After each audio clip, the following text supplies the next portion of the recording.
Good morning, guys. Sorry for being a little bit behind. Come on. I didn't really, I just got messed up with my sleep. I need to start being able to get to sleep earlier, but it is what it is, right? Who gives a shit? Um, Kind of have a game planned already, so that's a good start. Um, Twitter still has me locked out of my account, so I, I guess it is what it is. I don't understand. I really don't. Like, you shouldn't have to worry about your account being logged out. There's no reason. There's just no reason for it, right? If I was going to be a scam artist or something on Twitter, I'm pretty sure Twitter would find out already. You know what I mean? They would find out already. Something about it. So, like, I guess yesterday it came up. There was a Google thing that came up, and then like I ended up clicking it, and then going back over to other account, and it just, I guess it locked. I don't know. I don't know what happened. So hopefully they can do something about it.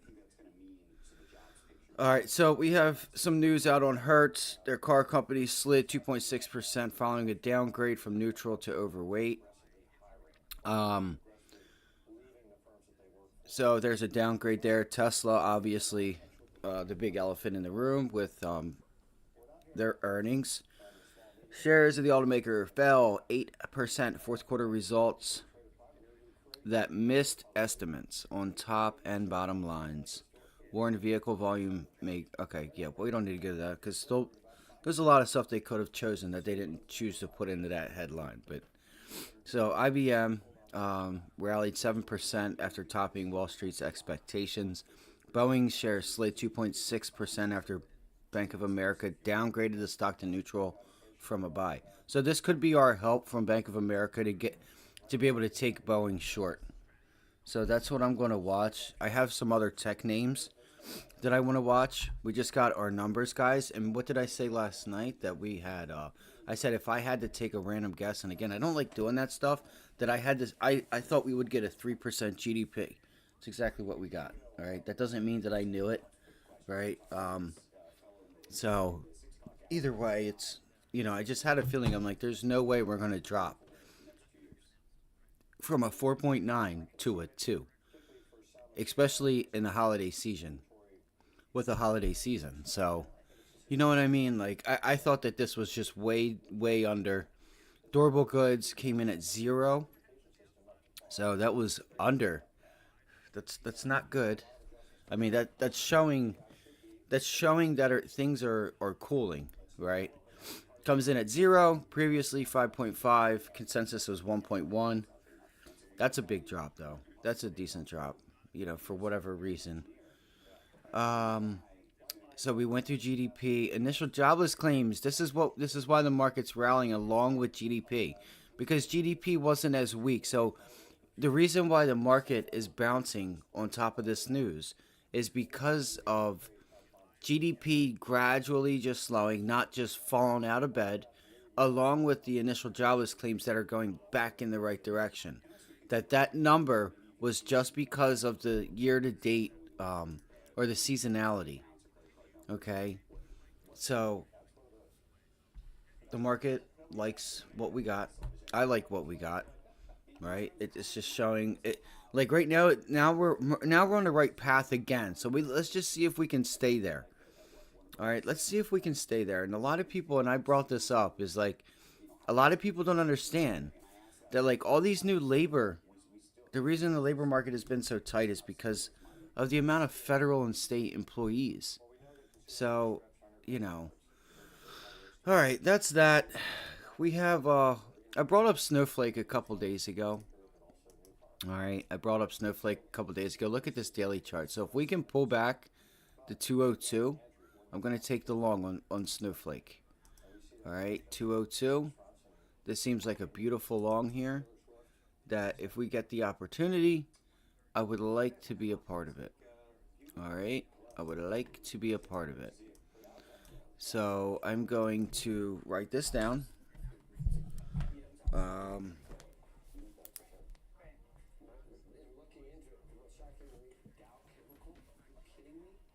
And, when you trade stuff like this, make sure you're watching the cues.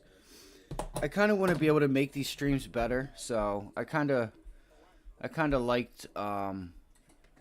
Holy smokes, guys, 490.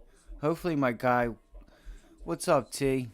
Good morning, man. What are we looking at today? I'm looking at a few things. So we did get that right here. This is Snowflake. This is a nice setup here. I got a couple of them. Look at that. Look at that break retest. You have the cues going higher. I would watch this level here, even though it's already going to take it. Come on. Come on. Let me do a 5-minute chart. Or a 15-minute. I'm running through them right now. But Bank of America came out and downgraded Boeing, so I'd like to look to see where that is. Because that thing has just been trying. It's just like on a daily chart, it's been, it just fell out of bed. And then you got this bounce to the 200 day.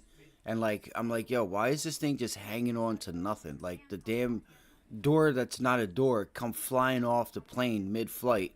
And you're telling me you ain't going back to 100 when you went down there with no issues about a month ago? So this is a nice setup for a tech name. If you're looking to be long something, possibly look at the daily chart. Make sure there's no moving average in your way. Yeah, look at that. Look at this double bottom. Bang, bang. And then now it's off and running. It's on to the races there. Let's go to where would we look for take profit? Come on. Is this... That's right, because Snowflake came out in 2020. So I would look to be taking profits up here at you have 217, okay, which is a nice move. But let's see if you want to get like a little bit of time on this thing, this would be the ideal area, 240. If she's going to go again, you have earnings coming up, so I doubt she gets that far. But so that's that. Let me rephrase this. Yeah, that level's good. That level's good there. I like that.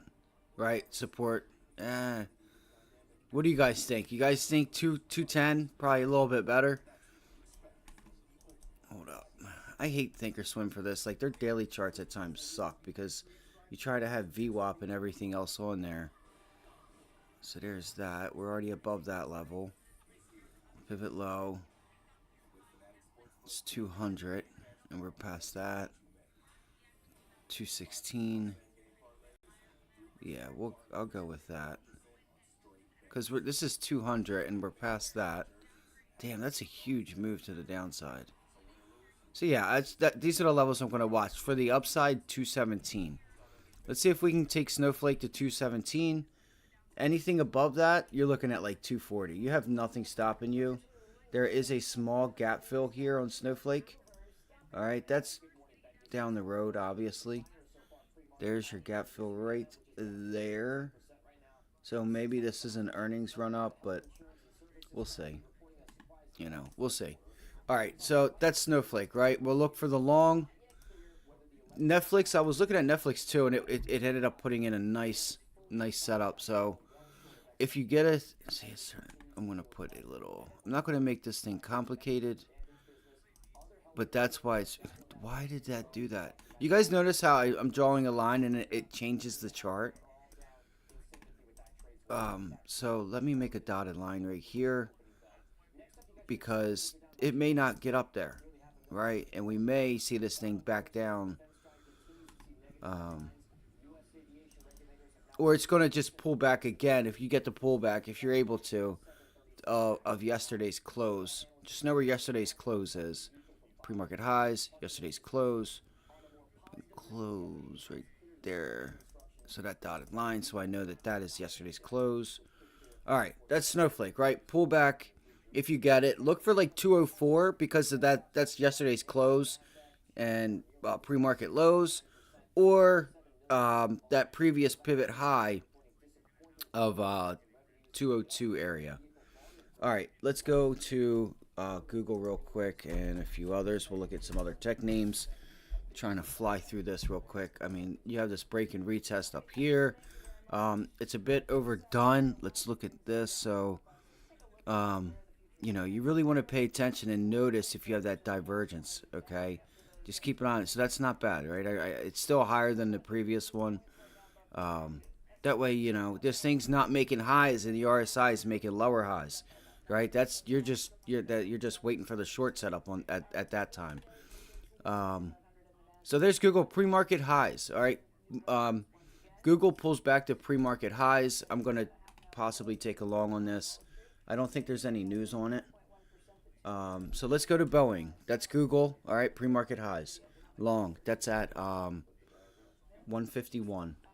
It's like, yeah, 150, 150. I'm sorry. Let's do this. There we go. All right, let's go look at Boeing real quick because I think we might have got the down. Yes, look at that setup, guys. Dude, I'm telling you guys, the reason I keep watching Boeing is because I feel like this thing could give us a nice pullback. A nice pullback. So this is going to be my trade right here. I'm going to give you everything about this. So I want to watch this level here if we can get it. I'm going to tell you right now, I'm not going to be surprised if the market takes it from us, like this area. All right? Maybe if we can get back up here to 213, maybe it gives us another, like we can get that shot up at 213 possibly up towards yesterday's close. But if we do not get up past 209, right? Well, look at the market's trying to turn around now, or at least just pull back. So that's yesterday's low. All right, this whole area up here. So right now we're at 209. So I'm watching 209. But for some reason, if it holds and it rallies, I'm not going to trade Boeing. 213, 209. Those are the two numbers I'm looking for. This is the value. This is the monthly valuary high too. You can see that red line there. So that's the that's where I want to take it short. I'm just trying to make sure that it was it's either the monthly or the weekly. It may be the weekly because of this consolidation, because I haven't changed it back. So I want to take this down here to 202. I know we got room. 209 short. If we get the short at 209, I'm taking profit at 207.50, 205. I'm going to take, we could get this thing down to pre-market lows. Look at it it keeps trying to put in higher lows. Like they don't want this thing to fall out of bed. Like they don't want to pay anyone. This is the funkiest price action I have seen because I feel like they're trying to shake some type of retail traders from profiting off of a door that's not a door coming off of a plane, even though it didn't injure anyone. Right? So we'll see what happens. You know what? In my honest thought, I think this thing could go higher. I think she could go higher. I think we're going to get 213, so I'm going to be patient. I'm looking for 213. So we'll see what happens there. Just write it down. I'm going to write it down, even though I already have it written down. BA 213.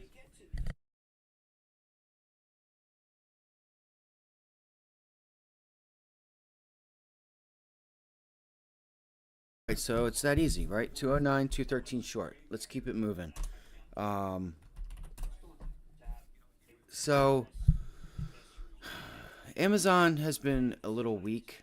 All right, you've seen it that Google's breaking up at highs. Now, if you guys remember, I was showing you guys how Google and Amazon were hanging out together, right? You guys know, like Apple, Microsoft, they were all making new highs, right? But what were Apple and Google doing? They were just hanging back together. Then you saw this pullback with Apple and Microsoft didn't participate, but we thought we were. And then they started to lead. Now there's a separation between Amazon and Google. Google's doing okay. So if you see here how you guys know that this isn't at highs, is it? What time is it? I'm trying to hurry up. No, it's not even close to all-time highs. Right? So there's Amazon, right? And then we go to look at Apple, right? It's back at all-time highs. It's recovering. Microsoft, right? All-time highs. Now, Google has separated itself from Amazon because you can see here it was doing the Amazon thing and not going to highs. It was Apple and Microsoft and Meta hanging out together, going to all-time highs, making new highs, and then Google and Amazon weren't. Now there's a separation there. So there's something going on with Amazon. There's obviously something going on with Amazon, whether it's just, I don't know if it's the float, if it's the debt, if there is just like some, like this chart is telling you, not saying that there's problems, but man, look at that wedge. So Google put this, I'm pretty sure it was Google. I'll have to see. There was another stock. I know Netflix had one. And this is what I was looking for. Look at that, guys. Look at that. Holy smokes. All right, so I'm going to take this. I'm going to make it a 2. I'm going to keep Amazon on watch. I may not trade it today, but I will keep it on watch because there is something. Look at that pattern. Holy smokes. So an ascending wedge is a bearish reversal pattern. If you guys I know a lot of times people are like, I don't know if it'll break out this way or that way. Usually you have a probability that this is going to be a short, and that's how it's setting up today. So I'm going to be looking for 157 to be able to take the short. Now, I don't know if there's an upgrade coming or not, but look at that pattern. That chart right there is telling you, grab some puts. There's going to be news coming out. I don't know if they have something coming up that's of relevance, but that is screaming. Look at that. That is this. When I talk to you guys don't hear me talk about patterns that much because I haven't seen any. Look how clean that is. You can't, dude, that is insane. This is a beautiful pattern. So this is what I would consider a pattern, in my opinion, right? This is how I like to see patterns. Clear as day, and it's showing you like, there's no doubting what's going on here. The only thing I would worry about is this base here. See how all this green here on the upside versus the downside movement? Now the volume has gotten bigger. The plot's thickened, I guess you could say, because at first, like cup and handles, you want to see an increase in volume on the upside of the pattern, right? You want to see that low volume pullback, and as it curls itself up, you want to see an increase in volume. On the handle, it pulls back. You want to see an increase in volume, and the price action stay nice and tight. There's also a really, it's so important when you guys see patterns to make sure that the patterns are what they are supposed to be. Like when you see cup and handles, that the cup can be long, but that handle, you want it to stay nice and tight and consolidate in a nice, evenly ordered pattern to let you know, hey, that this thing isn't a false cup and handle. Like what you're seeing is actually going to work out. So we'll watch this. We'll look to see if we can I'm looking to reject 157 on Amazon. 157.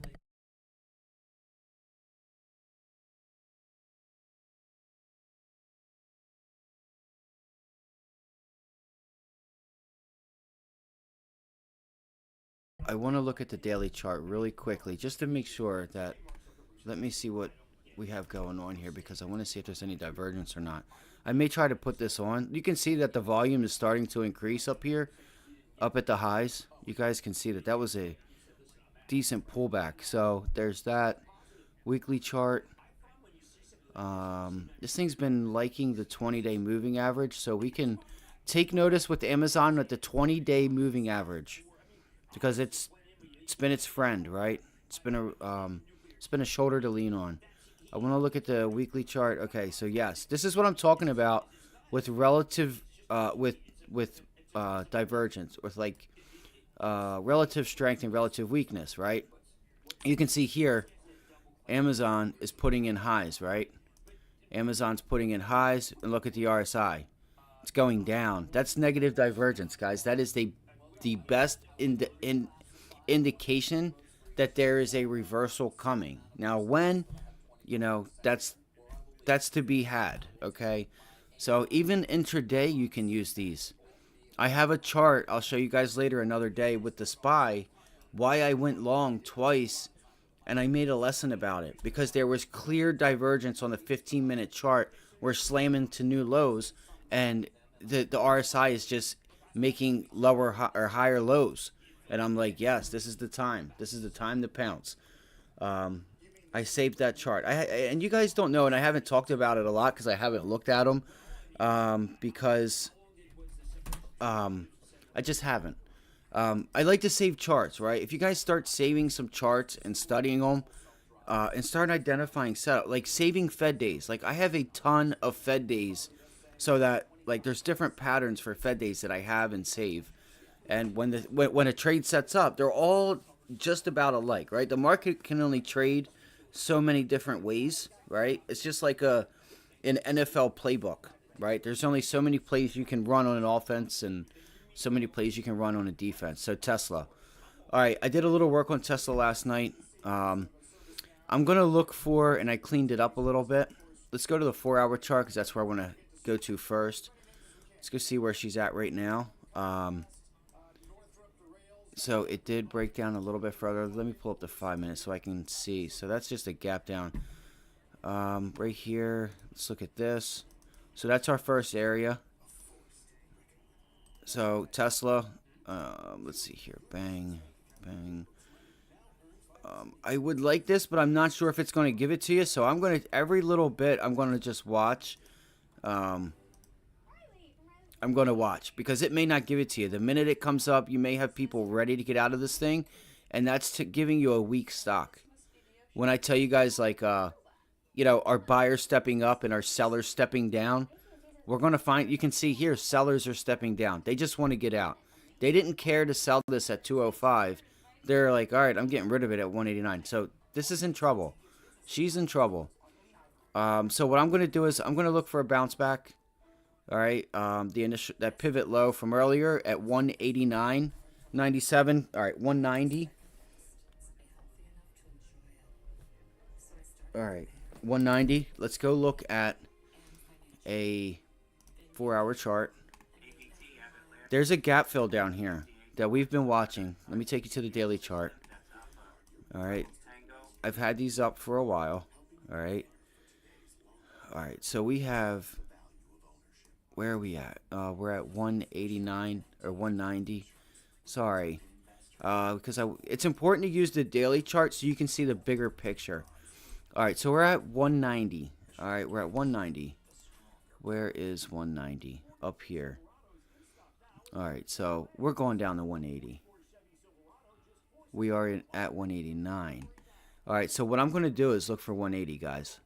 You guys can see here, very clear level right there at 189. That's going to be the target. That's the target. All right, right here. You guys can see that's that base right here. You guys may not see it. All right, there's a break and a minor pullback right there, right, for the rally. And you guys can see it, right? Bang, bang, double bottom. We come back, we revisit it, and you got a little bit of consolidation, and then it breaks. Come back up, consolidation, or support, whatever you want to call it. So that's going to be the target would be 180. I don't see why we can't get down there. I really don't. I don't see why we can't get back down to this area where the gap fill is in that January trade. I traded that reversal. The same lesson I just showed you guys with Amazon is exactly what happened with Tesla. It's exactly what happened with Tesla. I don't know if you guys can see this or not because it's on the lows. I can try to move this over. You guys see here, right? You see how Tesla is making new lows right there? And look at the RSI.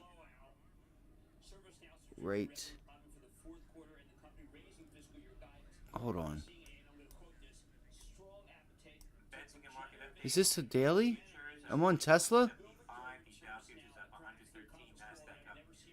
Right there. Yes, right here. I'm sorry. I'm correct. I knew I was correct. See that pivot low right here? You see how the RSI is going higher? See how it's just steep? Look at that. And the stock's going down and the RSI is going up. There was your low right here. You made another low.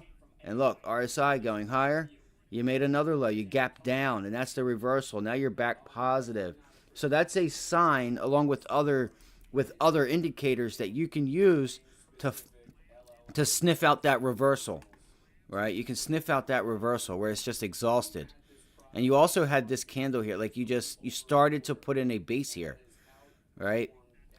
So I still think Tesla may have a little ways to go. Let's go find out right now. But that's going to be the target again. Let me get straight to the point. 180.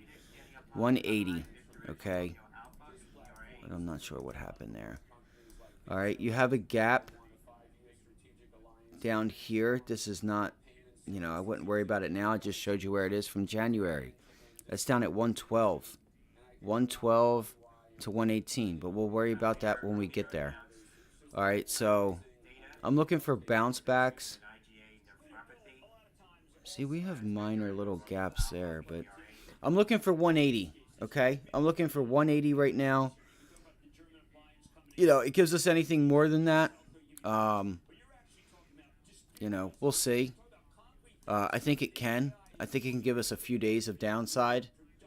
So we'll look for the bounce backs, and we'll remain short on this name.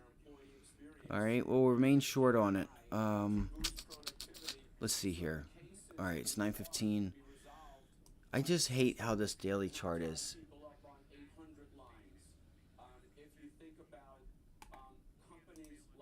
Okay, so there's 180. That's our target. Okay, again, guys, my target's going to be 179.50 to 180.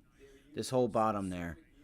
And what I'm looking for right now, I'm sorry, is like this area here. Looks like a very nice level. 165. 164.70 area, 164.50 to 165. See, I had all these levels already. I should start writing them down. Oh, it's a bad migraine. But there's another level that if things get crazy and we break 180, all right, then I'm going to look for the low 170s. I'm going to look for the low 170s. It's not going to do that in a day, but this thing, you guys, we could just come in and it gap down day after day, and you're like, shit. So, Tesla, this is what she does, right? She picks a direction and she goes. So we've got Boeing, 209, 213. We've got Google. We got a couple longs. We can go through some more. Snowflake, Google's already ripping, so if Google can pull back to pre-market highs, that's a long up there at 151.50. Did I write that down? Oh, come on. I mean, it's pretty clear. I have to write it down so I remember it. 151.50. All right. Meta. Let's look at Meta. I've been watching Meta on the low. I've been a little busy with it. So I haven't been watching it like during the day because I've been busy. Let me let my little girl in real quick. Hold on 1 second.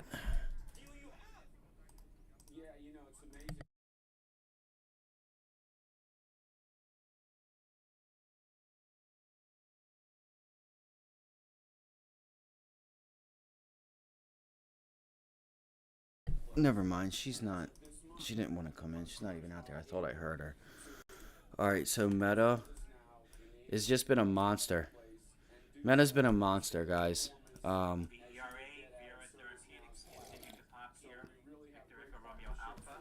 So you're seeing Google, right? Google's making new highs. Google's trying to work itself up to make brand new highs.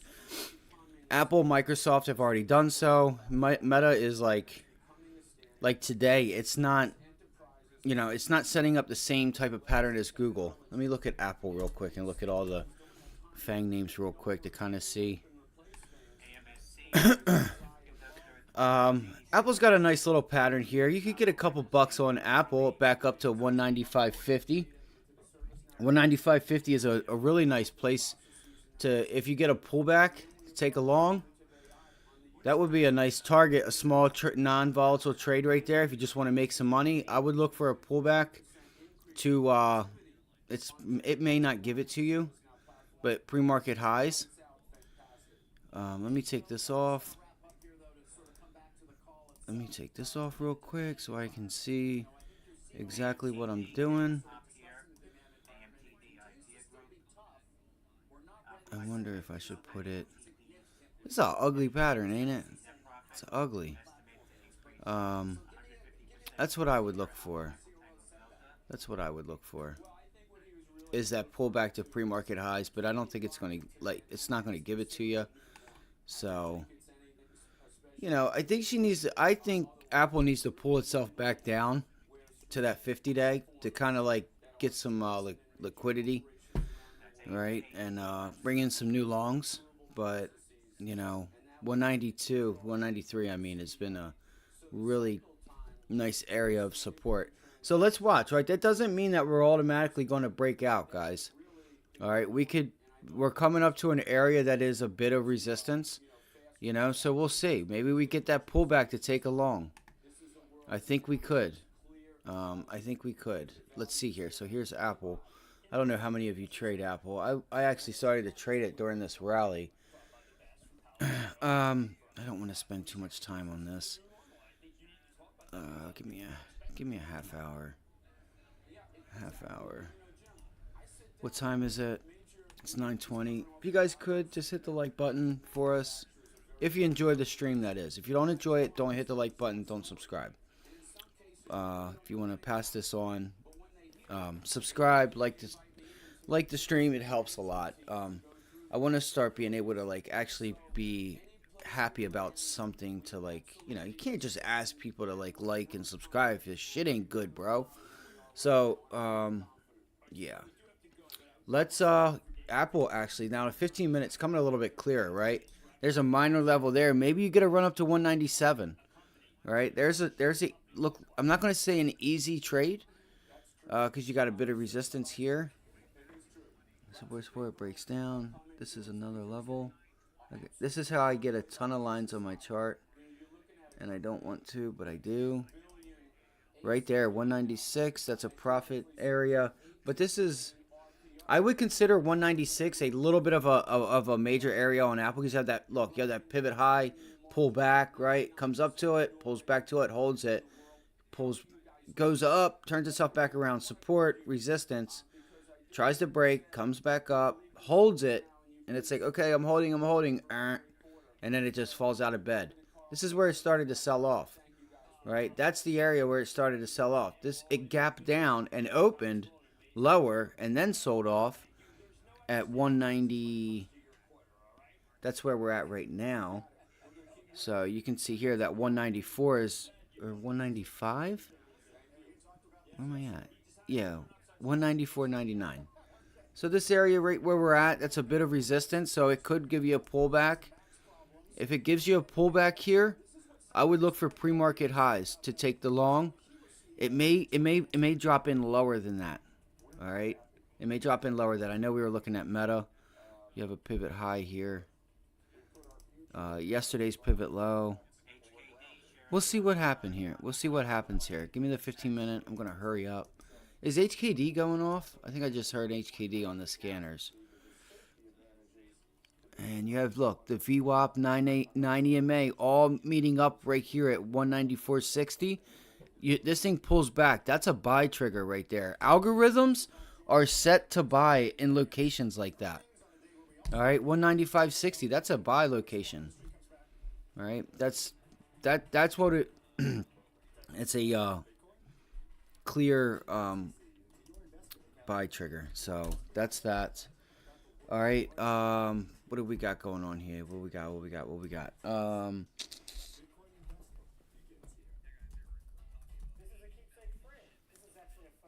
What else? Oh, I was at Meta. So I'm just gonna watch Tesla. I'm gonna be watching Tesla. I'm gonna be watching Boeing with the downgrade. I'm gonna make sure that there's not anything else I'm forgetting.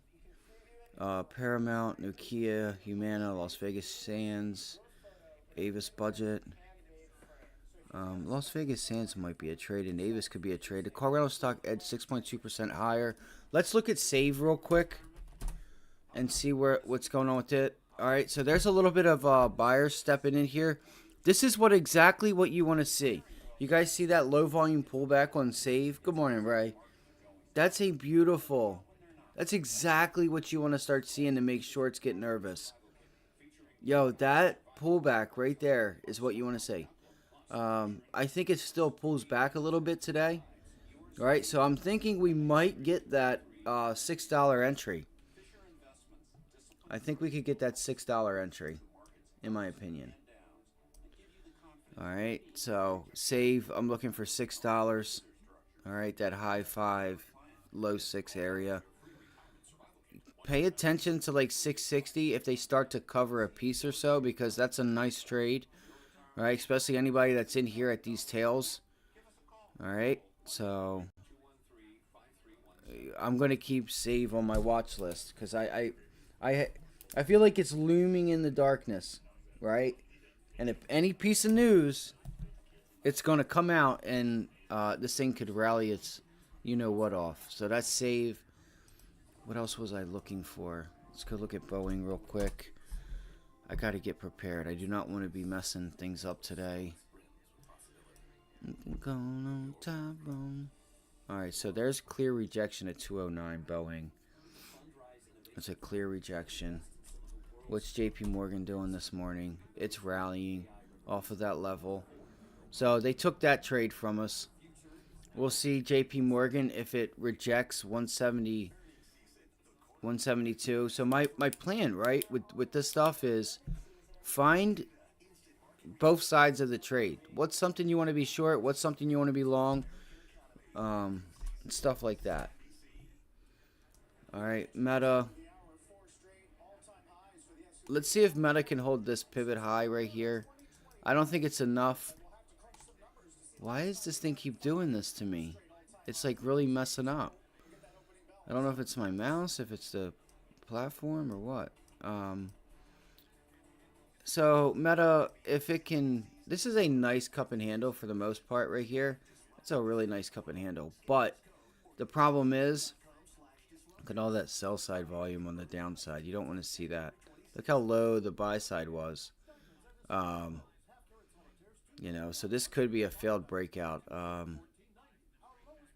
This is the area on Meta at 388. Okay, 388 is the area that you would look for a pullback, but and you know, to let you know if it to go long. It's got a nice setup. I think we could get to highs today. I think Meta could get there to highs. I do. It's in a downtrend. At least the RSI is in a downtrend. It's pulling back right now. Can it hold? Yes. 4 days ago, pivot high. You know, I don't know if that's if it's enough price action, but it always could. It always could. Right? It could always hold that 390. So, what is this? Yesterday's close. So we're gonna open up right at yesterday's close. 390.50. So let's see how she opens up. If you guys want to play Meta, we got just a few minutes left. Let me pull up. Real quick. Oh, and like in yesterday's video, when I kept saying keep it a buck, that's because the AMD contracts were a buck because they were $1. I'm like watching. I'm like, yo, these guys have no idea what the hell I'm saying and why I'm saying it. Sometimes I do that. I don't, you know, I'm not the brightest one out there. But, all right, good luck today. All right, get hungry. If you're not hungry, get hungry. Because there's money out here to be made. And it's your job to do it for your family, for yourself, for your friends. All right, how dare you not go out here and fucking kill it. Excuse my language. But, yeah, all right, let's, so we're watching Tesla. All right, Tesla, she may, listen, I'm going to tell you guys right now. No, I don't like that. I hate when this shit happens. Because random shit gets pushed on my charts. And I'm like, oh my God, what's going on? Oh, logarithmic's on. When I don't want it on. They could fool with this and like send it higher. Like just don't rush. Make sure it's giving you a nice pattern. Or it could just fall out of bed and they take that shit from you. All right, just like Boeing, the market makers are like, you know, it's just like just be patient, okay? We're way below yesterday's close. This is going to be the worst chart to look at. I hate when we get these huge gap downs, dude. This thing gapped down from 207, guys, to 289 to new 90. It gapped down almost $20. Tesla has gapped down almost $20. This thing's going to be down a lot. Look for a buy. Look for a buy signal here to come up. All right. Look for a buy signal. I think we get a reversal. I do. I think that reversal fades, but you gotta short the bounces. Gotta short the bounces. All right. See if you could get like, we'll see. Maybe it rejects 190. If it rejects 190, that's pure weakness. Pure weakness. It's not in a hurry either. Good luck today, guys, gals, ladies, gents. If you guys gained any type of information or insight, if you could hit the like button and subscribe, you would help us get to 1,000 subscribers, and I don't have to say this anymore. All right, so that's that. That's that. All right, so there's that pre-market low. It's regaining it, though, right now. See, I'm not even going to be able to see it on my chart. All right, so it regained pre-market low. Or almost did. It looks like it wants to. All right. See, this is going to suck because I'm not going to be able to see this on a 3-minute chart. I should have just taken the reversal. I should have taken the reversal.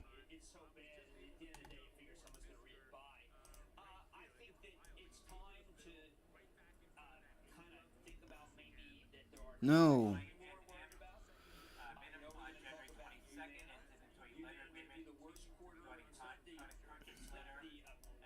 Don't be the one that gets smoked today, please.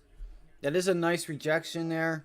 All right, we can try this, but guys, I have the weirdest feeling that it's going to try and pop. Maybe it doesn't. Maybe it doesn't. I need to get rid of this, like why there's all these, whatchamacallits. Oh my God. I'm sorry, guys. I'm trying to get this,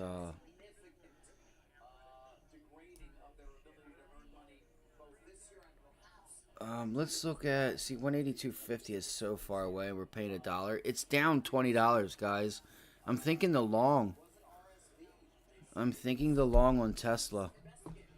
Like, I think you can, like, give back some of this move. Because it's not like they just, like, got smacked. Yeah, that's what you said, yeah. I seen that yesterday, bud. Oh, how is my charts moved yesterday? Can you guys see it okay? Not really. Yeah, you guys can see level 2 and stuff. Yeah, so here goes Tesla. I was thinking the long, but I want to let it bounce and then get short. Maybe 192. 192 short. Look at that reversal. I told you, like, I'm not telling you because I don't know, but I just felt like you gapped down $20. This thing's got to reverse. There's going to be so many people in puts doing the most basic thing. Like, you know what I mean? Like, of course you're going to go try and short it. You're not taking, it's down $20. Come on. Like, we're better than that. We're better than that.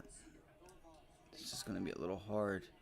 All right, so that was the area, right? What did I say? 192? And it's just going. Look at them squeezing them short. All right.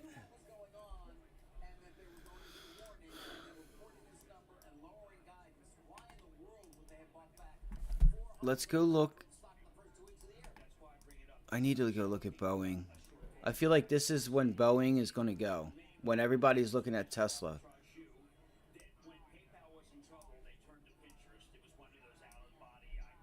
Oh, come on.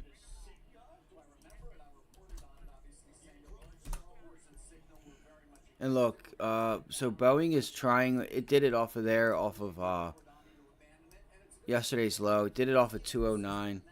So I'll just keep an eye on it. If I get a bounce back to that area, hopefully I didn't miss this trade. Let's look at the volume real quick. I'm going out because I want to see the volume. Yeah, look at the increase in volume here. Shit. Something tells me I need to take this. It's already at 204. Well, there, I missed that one. I missed this trade. See if I can get a bounce back. See if it can bounce back to yesterday's close. Maybe it's not over with. We'll see. I'll just play the chart. Wow, it opened up at the 38.2 off of that low.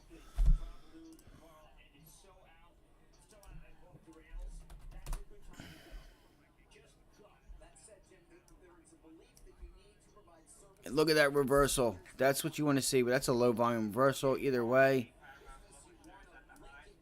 Shit, man, I should have took that. I was looking at the 190s, I think. No, 395, 269. Yeah, I would much rather stay in these. So if you look at the 182s, all right, just know that for every dollar or so, roughly every dollar or two, you're going to be losing a quarter of your position. It's a dollar a pop. You're going to be losing 25, or you're going to be losing about 20 cents a contract on that for every dollar up or down. I should have taken that. I'm going to take 182.50. Oh man, 182.50, 182.50.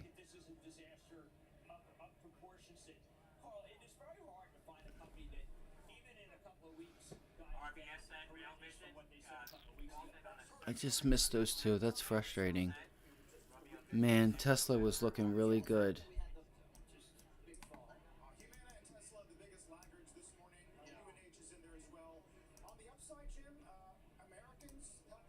So 182.50 puts. All right, 182.50 puts. I gotta pan this out because of the fib.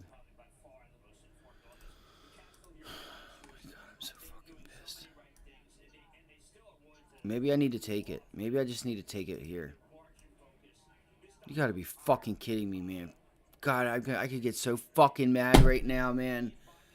Look at that. Just perfect 193. And I don't just sit there and relax and watch it to take it. You gotta be fucking shitting me. Well, you guys got the targets, alright? 180. Alright, and if you get past 180, 165 area. 160 high 164s. Fuck, man. I'm gonna lose it. I'm gonna lose my mind. I'm gonna lose my mind. Alright, let's go look at the market. It's not over with. It's still early. The market's starting to pull itself back and over up at that area. I hate that this thing is gapped down $20. Alright, when you get reversals on this name, just watch out. If you go short, please just take your profits. Because it's down 20 bucks. It's down 10% already. And they're going to try. There's going to be a lot of short covering because they made a lot of money. I wonder if we could get a long.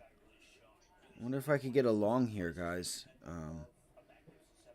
I don't want to just randomly take the long either, though.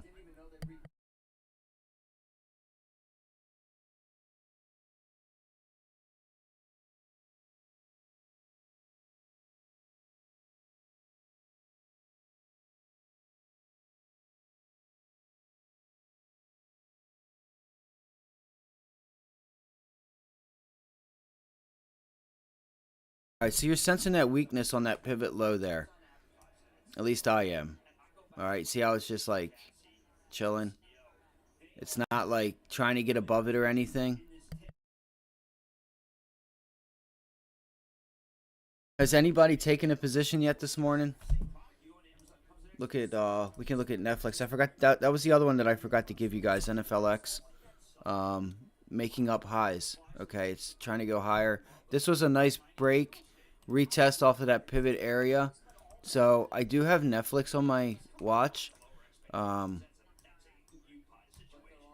So it's holding this area. So you could get to 562 from here. In my opinion, I think 562 is doable on Netflix. All right, so that's Netflix.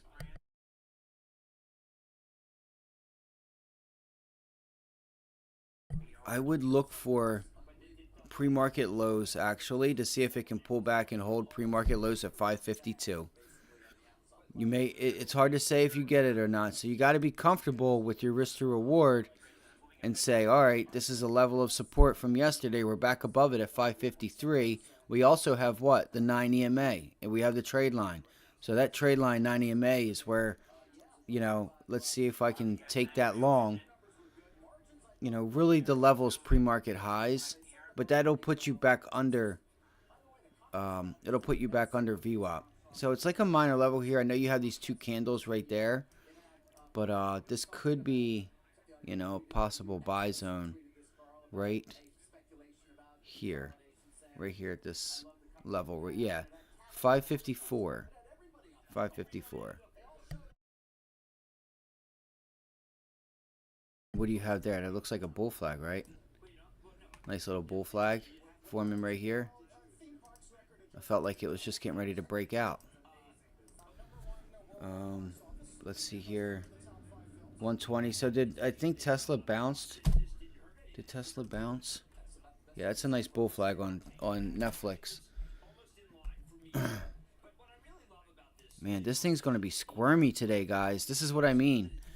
Let me try to go for that short right there. That's a low volume bounce, guys. What did we say? 182.50? 182.50? All right, it's back at 182.50. They're so far away. Come on, bang. Okay, I'm going to just try to grab one. I have it up. I'm not in anything yet. All right. I'm going to watch these. Man. I should have taken it. It's going to be shaky. It's going to be dicey, but that low volume push there. Yeah, let's I'm in a Tesla put 182.50. I got in that. I paid up for it, I think. I'm going to take my profits as soon as I get them. So I am in that. I paid 131. I paid 131 for those. That was my fill.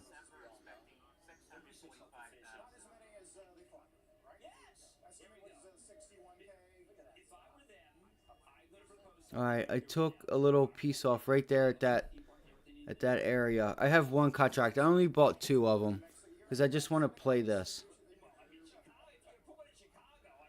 So there's a little bit there because you can see how it's trying to hold that area. We start breaking above VWAP. I'm gonna take the rest off. Let's see if it can curl over or if I can add back. All right, just relax. Just take our time, okay? Just take our time. So we have increase in volume. This is nice, right? Break above VWAP. That's where I'm looking to. Oh my gosh, I'm sorry, guys. I'm trying to get this thing. Whatchamacallit. All right, so watch VWAP on Tesla. That's where the entry should be, in my opinion. Come on. Sorry, Ann. Just give me 1 second, big dog. All right, right there. What does he say? So not today, but yesterday in the last 2 or 3 candles for the start, and I think I got the profit. Sick, dude. Sick. Nice job. Great job. We're seeing the resistance here. All right. We're seeing that resistance. This is a nice possible rollover, or it's going to pop. Right now, it is above the 9 EMA. Look how it curled itself back up above it. You see that? Let's see if it can break it. And there we go. There we go. Let's see if you get the extension. You want to start seeing an extension. All right. Just maybe, give it time. You got to let it do what it needs to do. But the fact that it's gapped down $20, guys, if I'm short, I'm taking Deontay. Deontay, what's up, bro? I got tongue-tied there. Yeah, man. It's good to see you, bro. So again, guys, if you I don't want look at the volume kind of just dry up a bit. I still feel like this is a nice short. I mean, I'm gonna just have it back up because I don't have it up in case it gives us like a quick pop, like a shake and bake, and to stop some of these shorts out. And again, I was in the 182s. Just be careful because you're going to be out about 25% for every dollar or so making or losing. All right, so these are if you get the entry right and it goes your direction, a nice scalp's going to pay you. A nice scalp is going to pay you. 182.50. All right, and you know what I mean. So if it's $1 and these deltas are 22, 23 roughly, that's almost 25%. You know, give or take in $1, because yes, it does change, but you guys know what I'm saying. It's the most basic way to keep it simple. Auto zoom. Let me see this 15-minute chart. I don't know where the hell it's at. All right, I want to trade Boeing, but I don't know if it's going to give me my entry. Look at the 1-minute volume here. It's very low. Look how low that is. Shake and bake, baby. Shake and bake. Get those contracts cheap. God, I want to do it. I want to do it, but I don't want to get caught in a fucking thing. God, I would press it right now, but I don't want to. I do, but I don't. So it's trying to hold the 9 EMA. You just have to be patient. You know, if you could stay in this trade and diamond hand, whatever you got to do, but just manage your risks. It's so important. It's so important. That was the entry, right? It just gave us $1 for the 187, or I'm sorry, 182.50 puts. That second position's off, guys, by the way. That second position is off, so I'm not in this right now. Fuck, put it on. I need to put that shit on right there. You're back below it. I'm in it. I'm in it. I'm in it. I'm in it. Fucking 133. No, I paid 136. Oh, they got me. Don't give it back. Don't give anything back. Come on. Come on. They got me. They got me. If we get any type of profit, I'm going to take it. Yeah, I got out at 140, guys, because I don't want. I'm not going to fool with this thing. That's not even part of my plan. So nice. I got a nice 2 scalps off there. That's not what I want to do. Let's go look at Boeing. You see what I mean? I can sense the. So here's a retest of that low. See if you start getting some follow through. I need to start looking at the 3-minute chart. Is what I need to do. I need to go back to the 3-minute chart.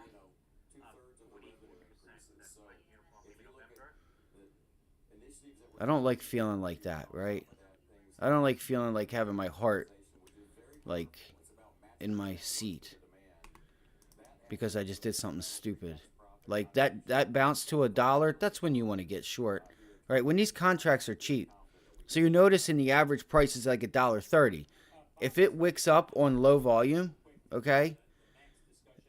Like this volume was low when it was up to VWAP. That's when you want to try to get short, right? If it doesn't hold here again, I would say like it should at least test low a day. But if 188 continues to hold, shorts are going to get a little nervous, possibly. So this is just a low volume bounce.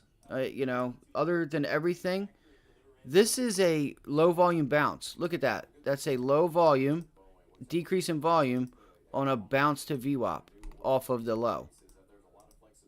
You know what I mean? That's a low volume bounce to VWAP. So technically, there's nothing wrong with the trade. I'm just, I'm emotional. I'm telling you right now that when Tesla's like this, unless I have a clear setup, like when it got up here to 193, that was the perfect short.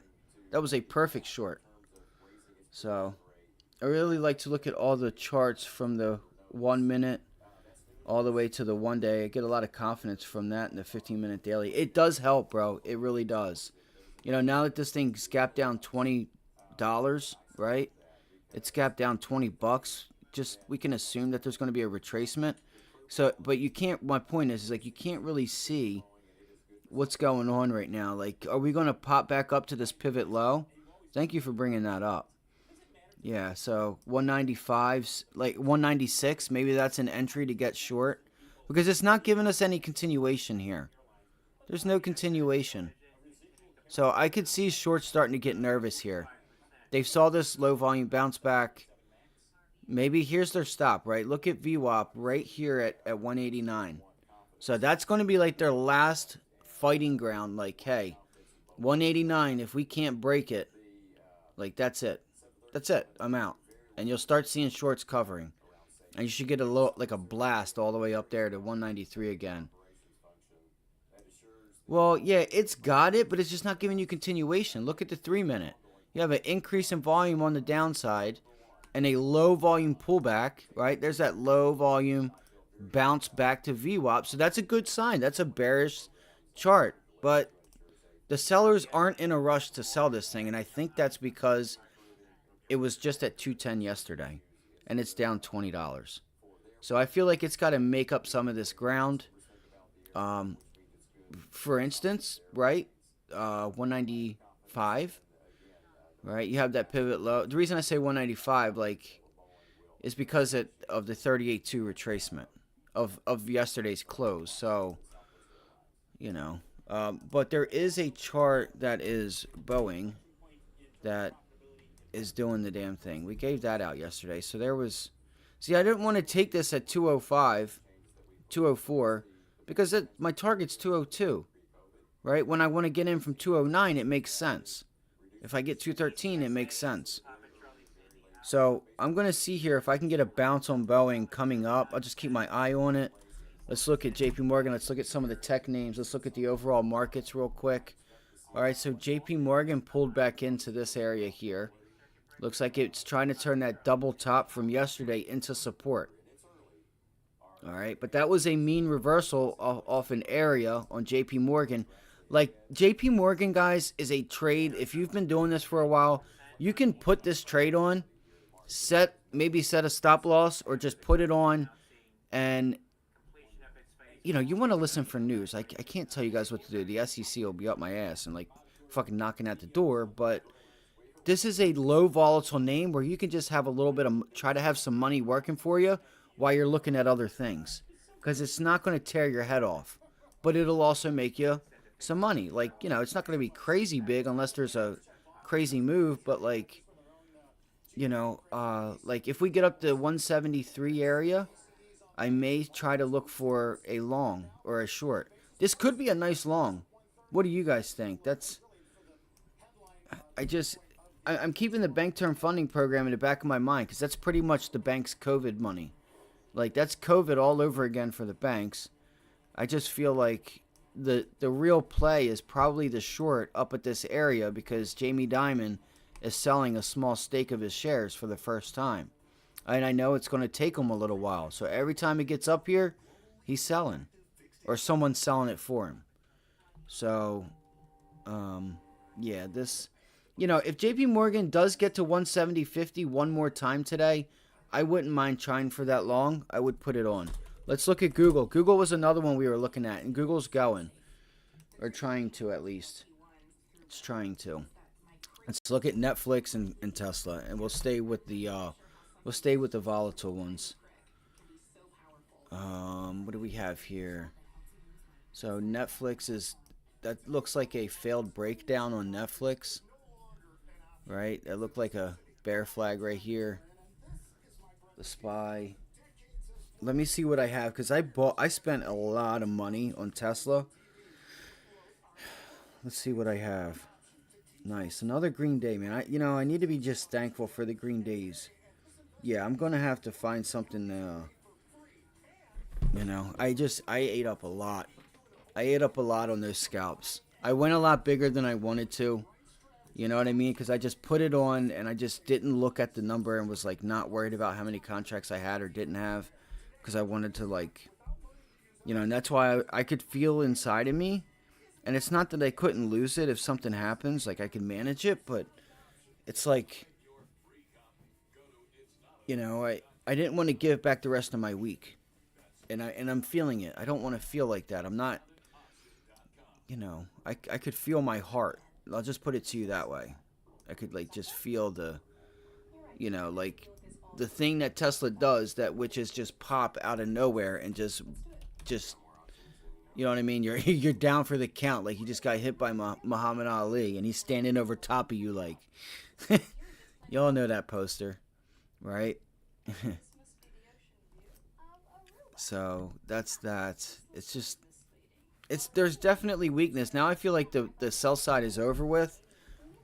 I wonder if I could find a cheap long to see if we could get down to 195 if we start to push back down and it doesn't break low a day.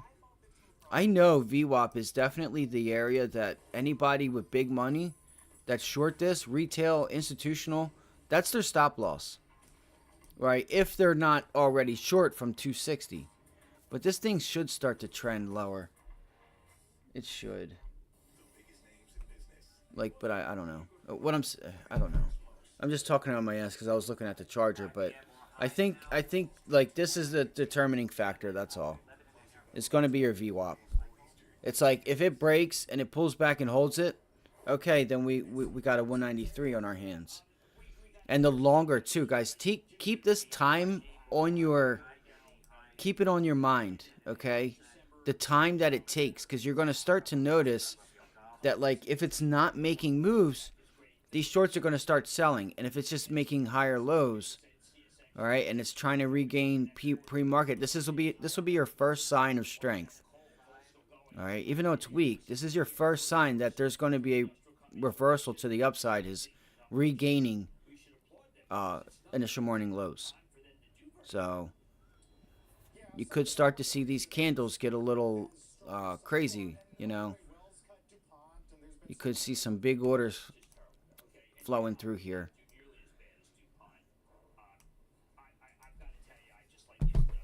I feel like I was lucky to get out of this trade alive, and let alone I got a small profit on it.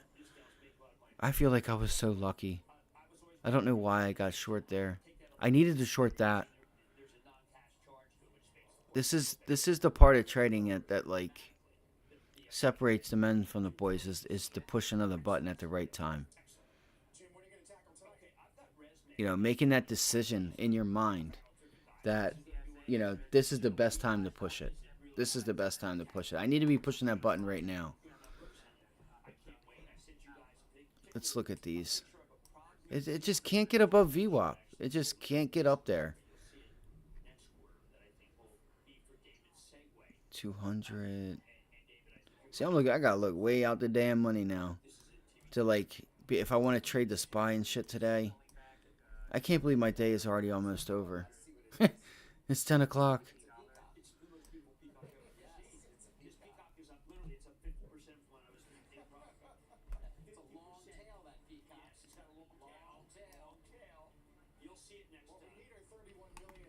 Let's see here.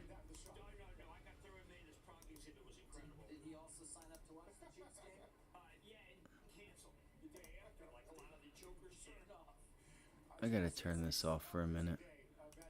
It's just too much going on there. No. Remove it.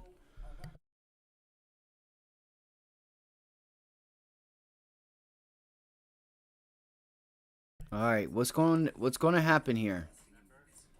Feels like something's...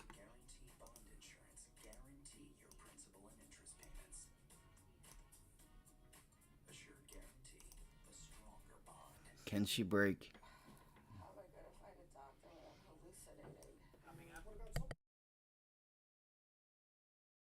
And I want you guys to notice at 189.70, that is the opening price. 189.67 area. 189.70. That's your opening price, and you've been turning that into resistance.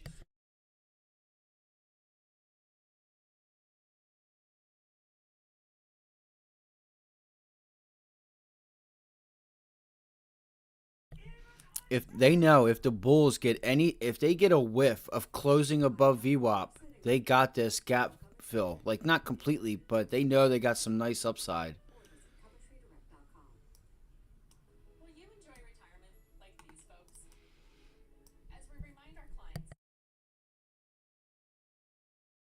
What time is it? I think they can close it above VWAP. I really do. It's 9:58. You got 2 minutes here till 10 o'clock. Let's make sure there's not some data. So you got the S&P sitting up.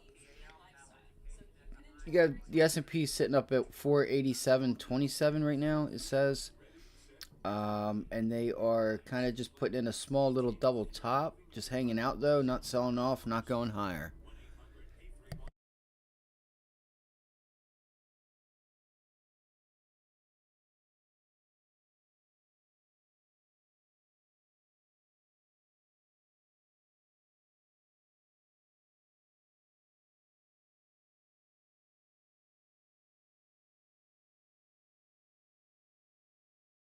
We do have new home sales coming up. I know there is a few different things, but I don't think it's going to matter with Tesla or or Boeing.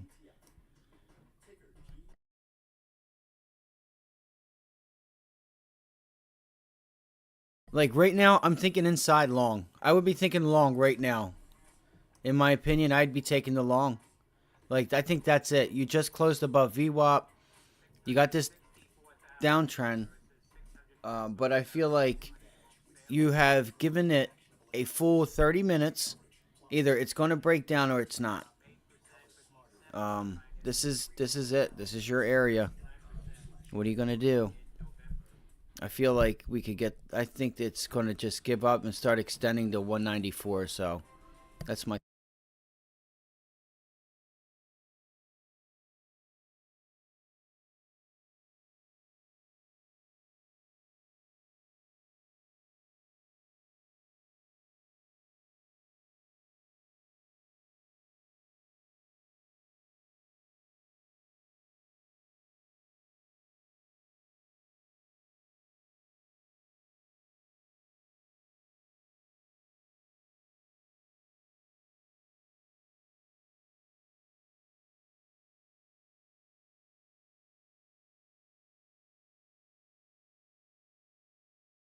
So 202.50 is the ones that I'd probably look at to see it because if we got to 195, 197, they might pay.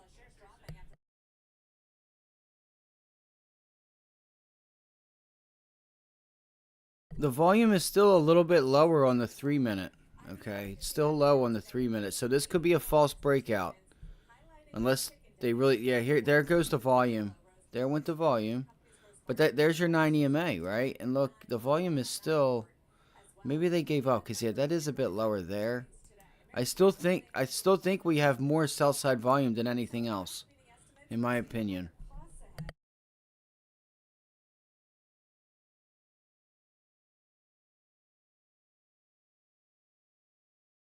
Damn straight, bro. Live your best life, Deontay. Have a good one, bro. I'll talk to you, D. Appreciate you stopping by, bro. I hope you did all right today.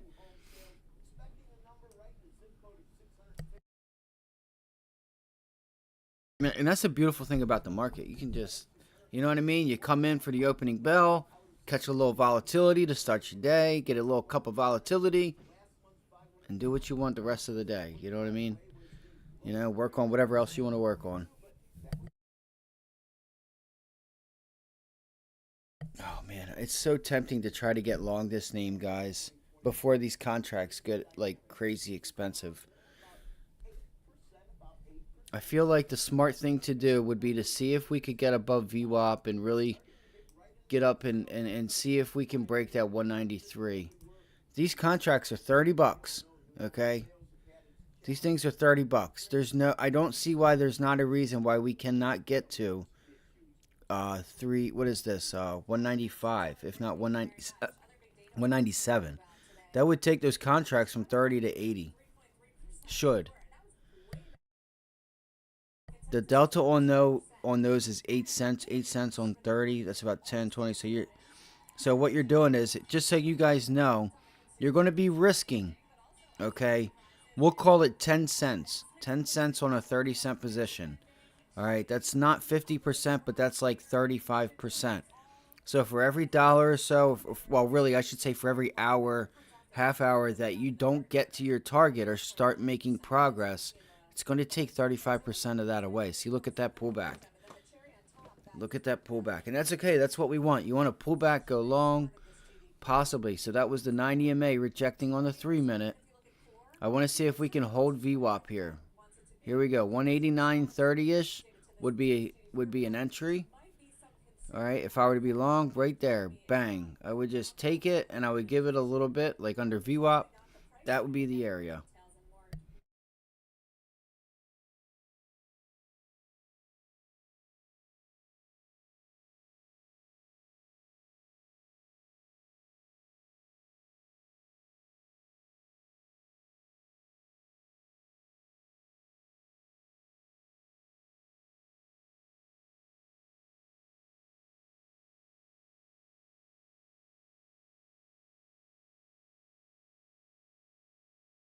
If just be careful. Like I say, maybe that's your long because that's a failed breakout. Could be.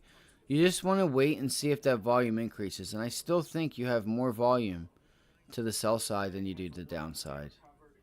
You got an increase in volume on the extension, but now you're not holding it. That's a failed breakout just to take them all out. 182.50 puts, a buck. So I got in those at 130. You should be able to get at least 130 out of those 182.50s if it gives you an extension. Just be careful because the other option to this is trading sideways and them not paying you at all, and you're just getting ate up if you're not taking any profit. So just be careful. Just be careful.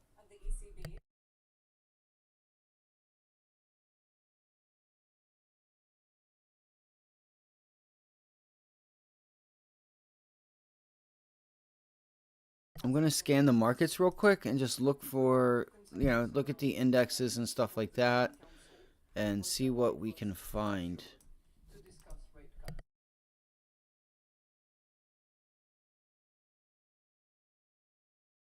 I think will continue to be positive for the Fed. So it's real. The disinflation is real. Yeah, right? at least according to him, pressure on rent, CPI data, as he said, continue to be positive.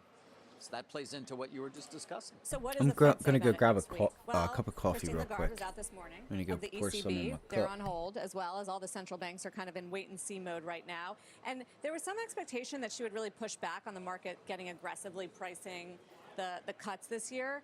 Here's what she said about the prospect of rate cuts. The consensus around the table of the Governing Council was that it was premature to discuss How'd you guys do this morning? Very much. Or if you guys still looking and whatnot. We had to continue to be data dependent. So rather than being fixated on any kind of particular calendar, which would be being date dependent, we reaffirmed our data dependency. So it wasn't as tough talk as maybe the market anticipated. As a result, the euro's weakening, bonds are getting bid in Europe. Perhaps that's putting a little pressure on our treasury yields as well. She said she stood by her comments last week that she made in Davos, where in an interview she did talk about more summer, looking at the summer toward cutting rates. And so that's where the market has gone to, June, for the first ECB rate cut. It'll be interesting to see how Powell talks about the improvement in inflation, which can't deny, and we can continue to get good news on that, and their willingness and readiness to cut interest rates with the economy doing so well. Yeah, Fitch is already out. The Fed will likely not be in a hurry to cut rates if the data continues to come in this hot. Although others point to, here's Capital Economics, it was not all rainbows and sparkles. Inventories ended up being a huge contributor. So maybe the 3.3 is exaggerated a bit. Okay, yeah, there'll be some give back maybe on inventories, but I think that it was pretty good, and especially the consumption numbers and government spending. I mean, the fiscal impulse is still adding to this economy. This government, when we talk about the infrastructure and the CHIPS Act and how much the government is spending, that's showing up. Well, the president's in Wisconsin today with another $5 billion of rollouts and infrastructure projects. It's still boosting our economy, and you see it in the GDP numbers. No question about it. We also got a lot of corporate color, guys, because it's earnings season on just what's happening with the economy. I always go there, to get a read, and it's really mixed depending on what industry or what kind of company you're looking at. Here's Dow, the big chemical company. As we enter 2024, we expect near-term demand to remain pressured by elevated inflation, high interest rates, and geopolitical tension, particularly in building, construction, and durable goods end markets. I mean, that's not necessarily the booming economy that we're seeing in some of these numbers. I think the industrial sector's been weak. McCormick, CEO, and the consumers are exhibiting even more value-seeking behavior. It's a consistent theme we've seen. Sherwin-Williams, the paint company, and our architectural business, commercial and residential repaint, were the strongest performers, while DIY remained challenging. Just a little flavor there into what's working. And then American Airlines, demand remains strong. We have seen robust bookings to start the year as travel trends have begun to normalize across entities. So kind of mixed depending on where you sit, but I think it's consistent with an economy that is cooling down a little bit, but nothing dramatically. Jobless claims ticked up a little. Okay, kind of disappointing to see it go up, but still historically very low and doesn't speak to any major stress in the labor market, which is really underpinning this whole recovery story and consumer story. Not to mention, obviously, strength in the stock market, which continues. With the S&P up about 2.5% this year, the Nasdaq a better performer. Of course, one important component of the Nasdaq is Tesla, but those shares this morning has been down as much as 10%. All right, guys. Sorry, I'm By the way, back. I had to grab a point cup out, of coffee. Almost 25% is the loss for this year. This morning, the company, well, it was after the bell yesterday, warned about volume growth, competition from China. Let's get over to Phil LeBeau, find out what he's thinking when it comes to this. Let me go get something on it, like a hat on or something. I'm gonna see if this camera will work today, and I'm gonna make some phone calls and do a couple things here today. Where's the guidance? What it's vague in terms of what you're expecting next year. You give people vague guidance, you get the stock reaction that you have today. So here are the takeaways from Tesla's earnings report last night. Very scant in terms of details. So if you're sitting there saying, well, I'm expecting this, hard to hang your hat on anything. 24 deliveries, they didn't give a number. They just said notably lower growth than in 2023. They did say that they would expect to begin production on the next generation. This is this lower priced model in the second half. How did you guys do today? If you guys don't mind, did you guys not get anything? Did you get anything? How did you guys do so far this morning? And are you about done? Like what's going on? I want to know how you guys did today. I have to do the math and see how much I'm up. I want to say my entire account might be up like 10%, 5%. Let me see here. I have to do the math on that, but 30. Hold on. Oh, so I noticed the SPY here that there was a bit of support here being put in. I'm gonna try and find something that I can probably I would like to find something to put on for the day. There's Google. So Google's gone. That would have been a nice little trade. I don't know how well it's paying or not paying, but that's a nice little run. Oh, Amazon. Amazon's an important one, guys. Seriously, I am really watching Amazon because this is a beautiful ascending wedge on the daily setup.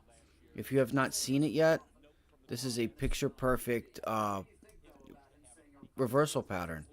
That's a picture perfect reversal. All right, so we'll see what happens there. Looks like we have a lower RSI. The stock's going higher. RSI's, we had that bearish divergence. All right. Other than that, you can see it held here, so it's going to be, look, and you know what's funny? They have earnings. Look at that. It's just funny, isn't it? Funny how that works out, right? So that's what I would do right there.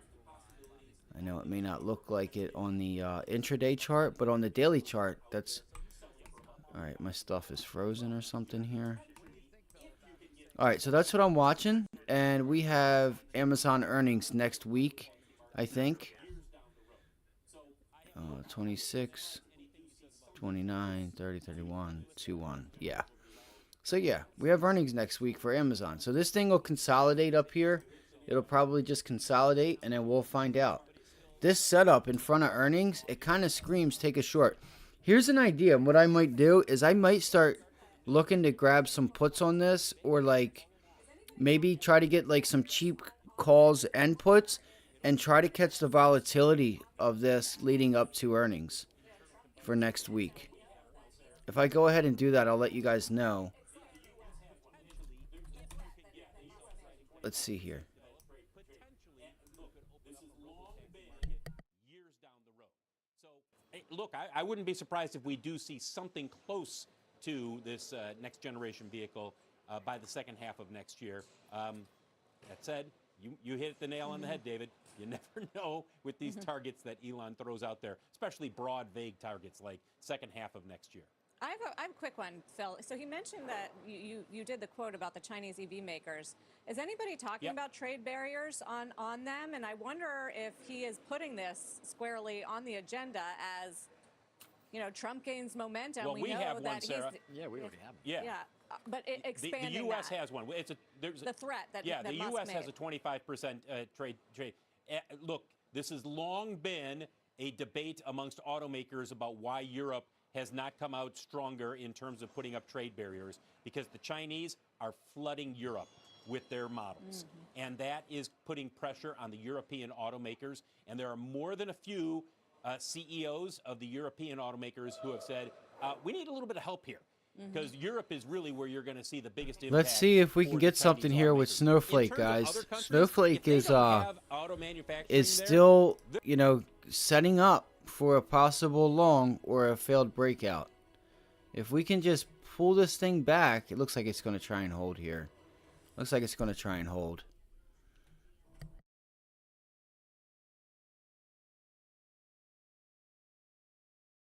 Crossing $3 trillion. Plus, semis surging to start the year and IBM rallies. We're going to get the state of tech. CSX also reporting its earnings. It had a drop. The railroad company's CEO will join us in an exclusive with his outlook. And we'll get a lot more on Tesla. A number of firms on the street cutting their price targets. I We've feel got a bad bold for debate when Squawk on I the feel Street bad comes for right back. anybody thinking that they're going to pay 217 or they're going to pay 27 cents for a 217.50 put or call. Right? 217.50 at 27 cents. Holy smokes.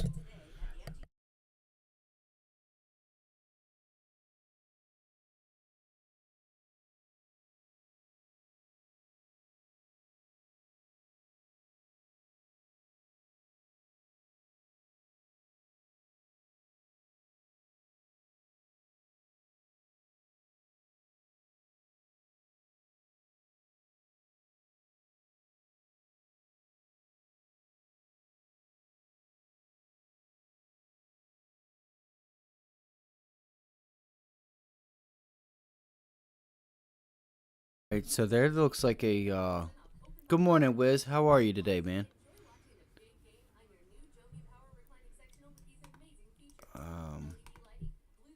Look at this 15-minute here. So this is what I mean. Like, it's trying to hold. Snowflake's trying to hold above here at 203. So, you know, there's your 15-minute trade line. See if you can get some volume in there. It's on low volume, right? This bounce back is low volume. So you may have some more rejection at 207. Just, I think Snowflake needs a little bit. Keep browsing. How'd you do today, Wiz? Or how are you doing today? You know, both trading and yourself. Looks like trying to get a breakout here. Some nice volume on the SPY. That's a nice little head and shoulders right here, right? You have this left shoulder, head, right shoulder. There's your retest, but it's not clean. It's like a Halloween type of like ghost. Like, ooh, I'm scary. You guys see it? I mean, I know it might be crazy, but you know what I mean? Like, it's got that like V for the shoulder pads. It's just like whoop whoop. So good deal, man. Good deal. Yeah, I'm with you. I feel like there's a pullback that's that we could use it. Let's look at a 15-minute or 5-minute chart. I'm gonna bring up the ES like you say. Yeah, that would be a nice entry to see if you can get pre-market highs at 486. I would see what happens right here. At least on the SPY, that pivot area from yesterday at like see what happens at like 487.95.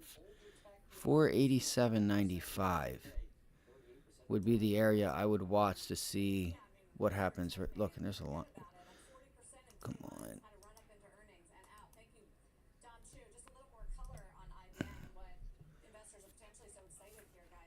All right, so we're holding that. 487.95 is what I would look for. And that's that it's that prior, it's this whole area right there. See if we start to get it. You could probably, this is a really nice setup for the for a pullback, Wiz. I'm glad you brought that up. I'm glad you brought that up. It's got the volume to the upside, but you want to see a low volume pullback, and I feel like it could give us something like that. You know, again though, if it continues to hold here, that's support from yesterday. You might test yesterday's high. We have PCE tomorrow, so you may not get that much movement. You might, I don't know, but you know, if you want to wait, see if it breaks out and holds 487.83. I'm going to look for 487.95 area. And what I was going to say is that GDP number, I don't know why they had the GDP number down so low to 2% on like Christmas and New Year's and Thanksgiving. Like, I don't understand how you would think that GDP would be that low. We got the good sign this morning with the labor employment or the initial jobless claims and continuing claims. Right there, that's where I would look for that rejection right there at that area if we get it. I'm not saying it will, but it looks like that's a low volume breakout. That's a low volume breakout on the 3-minute. Let's go to ES. Let's take this thing to ES. I ran out of milk in my coffee. I got to go get some later. But I do got my Panda. I picked up my Panda last night. I got Panda last night, and I felt bad because, like, the girl there, I don't know if she had something wrong with her hip and, like, something wrong with her. So, like, I wasn't going to say anything. But, like, the whole time I felt like, and I don't know. I don't know if she had any problems or anything. Like, it didn't really seem like she was, like mentally ill or anything. But, it, like, I don't know. I don't know if she was just, like, you know, not, like, I don't know. Like, if she just could not use a knife and stuff like that. So, if you've ever been to Panda, Panda is, like a Chinese place, kind of. You know, the chicken's real fatty and stuff. But anyway, it's like, so, like, she goes to give me, so I get, like, the big plate where it's, like, three proteins in one side. Okay? And I get the fried rice or whatever. And then I go to get, like, the chicken, like, the orange chicken and 2 grilled chickens, right? I want orange chicken and 2 teriyaki grilled chickens. So she goes to get the bowl, or, like, she goes to scoop the orange chicken. She's scooping, like 4 or 5 pieces, and there is a gigantic amount of orange chicken, like, sitting here in the back of the bowl. Like, if you're facing the bowl, like, in the front of the bowl, there's, like, these few little crumb pieces. In the back of it, there's, like, a, like, beautiful amount of just beautiful looking orange chicken. And I'm in my mind, I'm like, because she's just, like, trying to get, like, a little bit. She got 4 pieces, and then she's got this one little piece she's trying to get off the spoon, and she's just, like, trying to throw it and hoping that it gets off the spoon to go on the plate. I'm like, yo, I don't want that. It's probably been sitting on that thing all day. I didn't tell her that, but I was thinking that in my mind. And in my mind, I wanted to go behind the counter. And again, there's more. Going behind the counter because I'm like, yo, can you just grab all that orange chicken and swirl it all around? There was just, like, a whole chunk of orange chicken just sitting in the back. Can you mix some of that shit up and, like, give me something? She gave me 4 pieces. I'm like, oh my God, I don't want to say anything. I'm not saying anything because I just seen her walk when I got out of the restroom, and I felt like she was, like, walking with, like, she was walking with a limp. She was walking with a limp, not like a gangster style, like she got, you know, like she got a 38 on her side, but she just, you know. So, but then it gets worse because we go over to, like, I start to pay, and she's like, what'd you get? And I'm like, I got orange chicken. I got 1 orange chicken and 2 grilled chicken teriyakis. And she takes forever. She's got me rang up for what I ordered. And I'm like, and I'm at the register trying to pay for it. And literally for 5, like, almost 10 minutes, she's sitting on the computer and she's like, yeah, hold on or whatever. And, like, she is just, like, I'm like, I see it on the screen. I'm like, you have it right. Like, I don't want anything extra. Like, I don't know. There's probably something as a worker she's got to do. But I'm like, look, everything on the screen is correct. Like, I don't understand what you're getting wrong. And then she wanted to just hand me the food with no fork, or like not forks, but like usually I wanted it to go. I was like, it doesn't matter. Like, I'm going to eat a little bit here and I'll leave. But can I get a bag with it? She like just tries to hand it to me. And then forgets, I had to get my tarot. Just everything about it yesterday was like, I'm not, first off, she's a female. So I'm not going to be like, I'm just going to just let it go, and I'll send an email or something. Not get her in trouble, but just be like, yo, can I get a little, like, can I get an extra meal or something? Because I was really looking forward to my panda, and it was a complete nightmare. I waited 2 days to eat so I could get my panda. I'm just kidding. I didn't wait 2 days, but I'm just saying it felt like I was excited for my panda. I'm like, and I just been craving it lately for some reason, and it was so bad. And I felt like going behind the counter and just like there's a huge thing of orange chicken, and she just can't like use that long ass spoon to grab that chicken and like swirl it up or something and like grab me some chicken. So I don't know if her hip was messed up and she couldn't lean, but it looked to me like she had plenty of arm length there and like plenty of room to be able to like oh. And when she's chopping the chicken up, guys, she's chopping this chicken up and she's just struggling. And she goes to put the chicken in the plastic joint, and all she has to do, and I say it, I'm like, hey, just use the knife, put the plate, put it right there below, and just slide that chicken right off of that thing and just throw it right on that plate. And she's just trying to grab it with these tongs and everything. I'm like, that's fine, you can use the tongs, but like, she was struggling hard. There was a huge piece of egg in the rice. And I asked her, would you mind if I got that huge piece of, could you try and throw that big piece of egg in there? I'm hungry.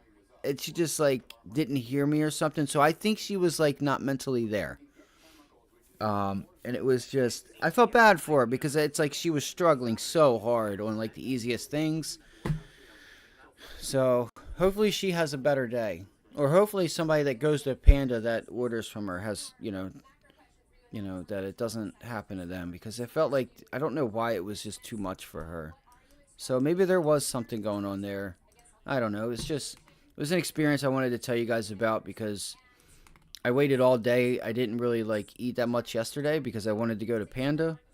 Not because I wanted to go to Panda, because I didn't want to leave, right? I didn't want to leave the markets yesterday because every time I leave, news pops up. So I went to Panda yesterday, and yeah, I had an experience. All right, so there we are. There's that 492.24 on the ES that I was talking about on the SPY to get a pullback. All right. That was that area. No, this was the area I was talking about. 487.79. Dude, the ES looks good. Look at the pattern on the ES. It looks a lot better than the SPY. What is going on with this? Like, that's a beautiful pattern. That's beautiful. See if you get that increase in volume, Wiz.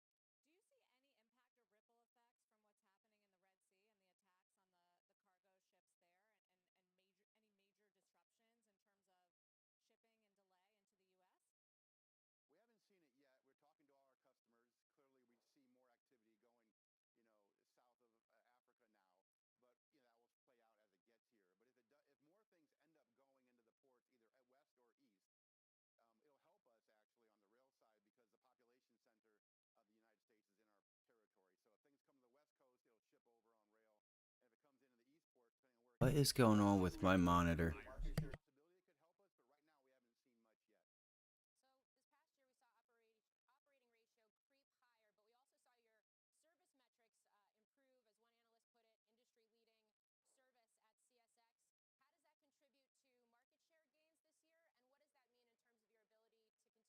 You know what I haven't done was see where the dollar was at. Let's look at Tesla and stuff. I want to go see where the dollar's at today in yields. We should know where they are. See, Tesla's not giving any continuation, oddly. They got all the continuation in the world pre-market. That market opens, they ain't giving it to them, to the retail traders. They said, you don't have enough money to short? Okay. They know that. They don't have enough money to short and actually play with the big boys pre-market. You can't buy puts pre-market. Okay, so there's a bit of a reversal. Not that it's going to have any volume or anything, but... So, Boeing, that's on the list. Is that all you trade, Wiz, is futures? Is that what you prefer to trade? Wow. I hope somebody, whoever watched that live stream last night, even though it was on late, I had to go run a few errands yesterday. I had to go stop at the pharmacy and do all this other stuff. That's cool. I can see why. I may start to try and trade a little bit more on that side. I may trade I might start trying to trade futures, but I don't know. Right now, as it goes, I've been consistently pulling money out of these markets, like the past, like just to start the year, just week after week. So far, I just had a flat week on last week. I think it was a flat week. No, it's the third week of the year. So the first year was green, or first week was green. The second year was flat. I may have made a little bit. I have to look. I may have made a little bit, but I'm pretty sure I was like roughly flat. Like if I made anything, it was like a $3 week. But this week and this week, I'm doing really good. I don't like what I did this morning with Tesla. I don't like that I did that. I don't like feeling like that. I don't like feeling like my heart's in the back of my, it's just like, my heart, or like the pit of my stomach is in the seat. It wasn't that bad. It wasn't to that extent, but like I just knew that Tesla, it wasn't, the play was up at that 193 area. Play was up at that 193 area. Right there. I'm probably going to see if I can trade the SPY today. I just don't know how much it's going to give you. It's already given up more than I thought it would. That's a nice move there. But like you say, let's see if we can get the highs and potentially... let's see if we have anything coming up to see if we can turn this market around. I'm not fighting the trend. Oh, look at the IWM and Dow. You go RTY /RTY.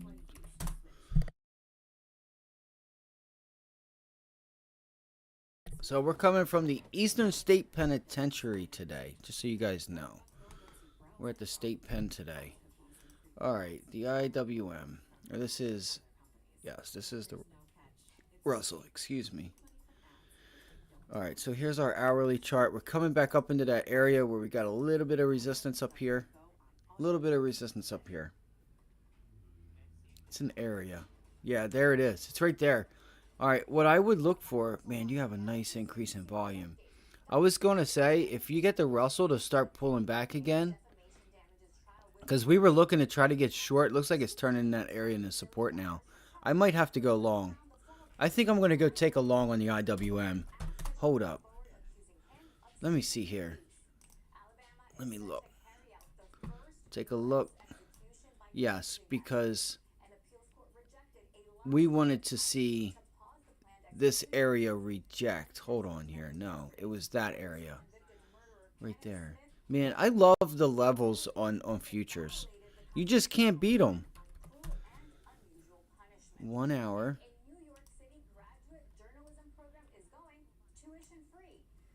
Yeah, like look at this. That's beautiful. Like you can't make these levels up on the futures. Like that's a beautiful level. This is an okay level as well. So that's rejection.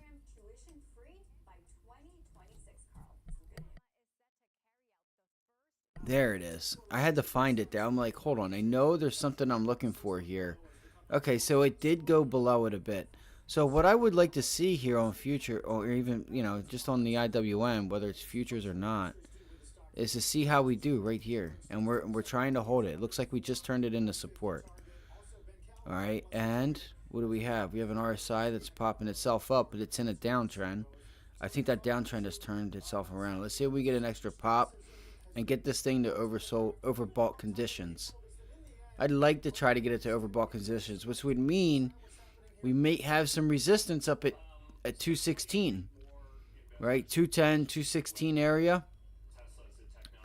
Look at this 209 value area high.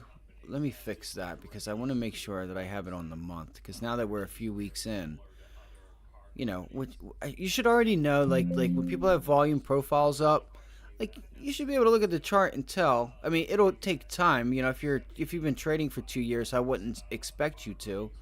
But we played a game yesterday where we threw up a chart, took the volume profile off, and said, let's see for the month or for the week where those value area highs, value area lows, and midpoint were.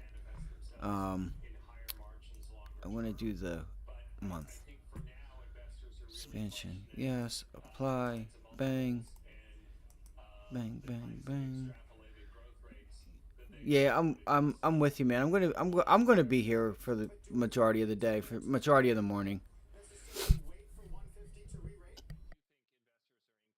So it's pulling back. It broke. All right, so 1980. Man, I should have thrown some, I might throw some money back. I'm going to transfer some money back over here and start trying to trade some futures. Those charts are just beautiful.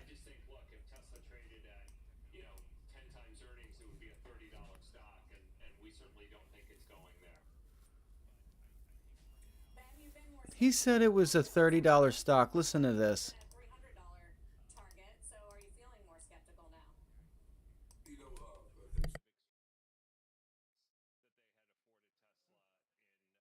Prior periods. But do I hear a hint in there, Tony, that you won't necessarily wait for 150 to re-rate?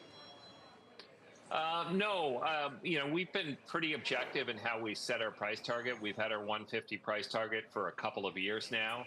It's based on running out our forecast to 2050. And if we have to change our forecast and the price changes, we will, and vice versa. I just think, look, if Tesla traded at, 10 times earnings, it would be a $30 stock, and we certainly don't think it's going there. Ben, you've been more skeptical, or no, I'm sorry, you've liked it more, right? You've been at $300 target, so are you feeling more skeptical now? Thanks for having me on. I think that, this year, I think it is actually a good setup for what they did last night. I'll turn it on its head. So, they talked about volumes not growing at that 50%, substantially lower, I think is kind of the terminology. The streets, somewhere below 20% growth rate. We're down at 16%. That gives them room to actually beat numbers this year. I do think, growth, for companies is not all linear. And this is a year, they call it a transition year until we get, the next Model 2 on the road there. At the same time, all right. So what I want you guys to watch for, to keep an eye on, is sorry. I want to see. All right, guys, start watching that. If these levels don't hold or whatever, if you start noticing what we just saw yesterday is a divergence in the market. The Qs are going to lead, or like if tech's leading and stuff, and the IWM and stuff cannot catch a bid, and there's still remaining weakness there. That's going to give you a little bit of insight that, it's only a matter of time. If these things pull back, it's only a matter of time before the rest of the market pulls back. So this is and I thought about this yesterday on the live stream. What I want to show you guys is a daily chart, okay, of the IWM, and what I was thinking was a bounce back. And I told you guys yesterday that I was looking for a bounce back. I was thinking today would be a small inside out type of day, where like this candle is green.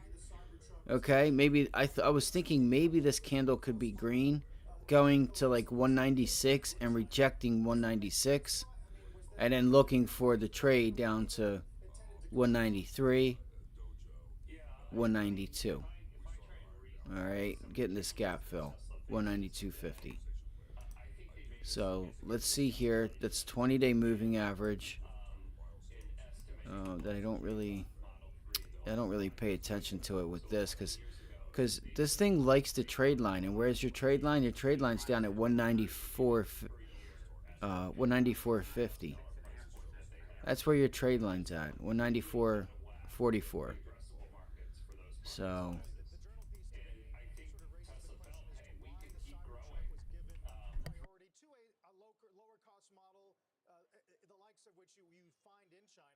Does that make sense? Why? I mean, was there vanity at play, or why do you think it tended to cut in line?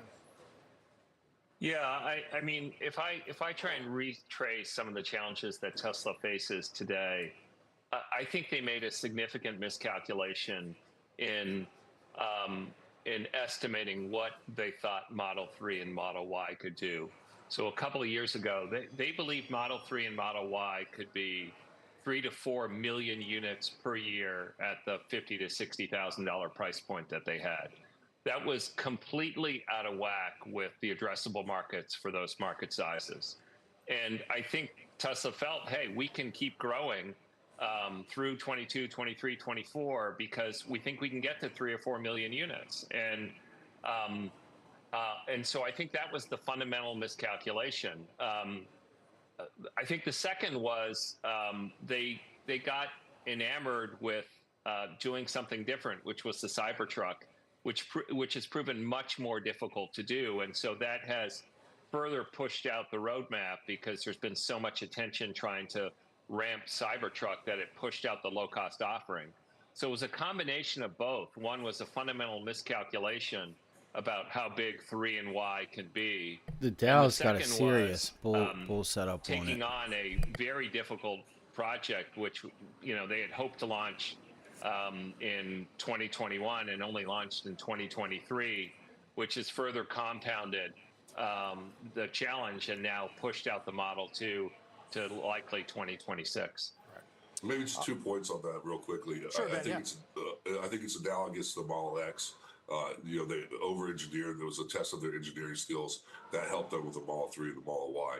Also, to manufacture the next generation of vehicle, they need to develop the manufacturing tools that they use on the Cybertruck to get to this next level. So that was a stepping stone into getting to the next model. Right, not wasted time in your view. We'll see. Certainly the debate fascinates the street like few other names. Tony and Ben, thank you guys. Thank you guys. And I feel like it's increasingly around 2025, not 2024, when it comes to Bull Bear. Take a look. Stocks are rallying to start the year after record highs, a number of record closes. The credit market is also kicking off 2024 with a bang. Our next guest says investment-grade credit companies are issuing debt at a record pace. Why the rush? What does it say about sentiment? We'll talk to Goldman's head of corporate credit when we come back.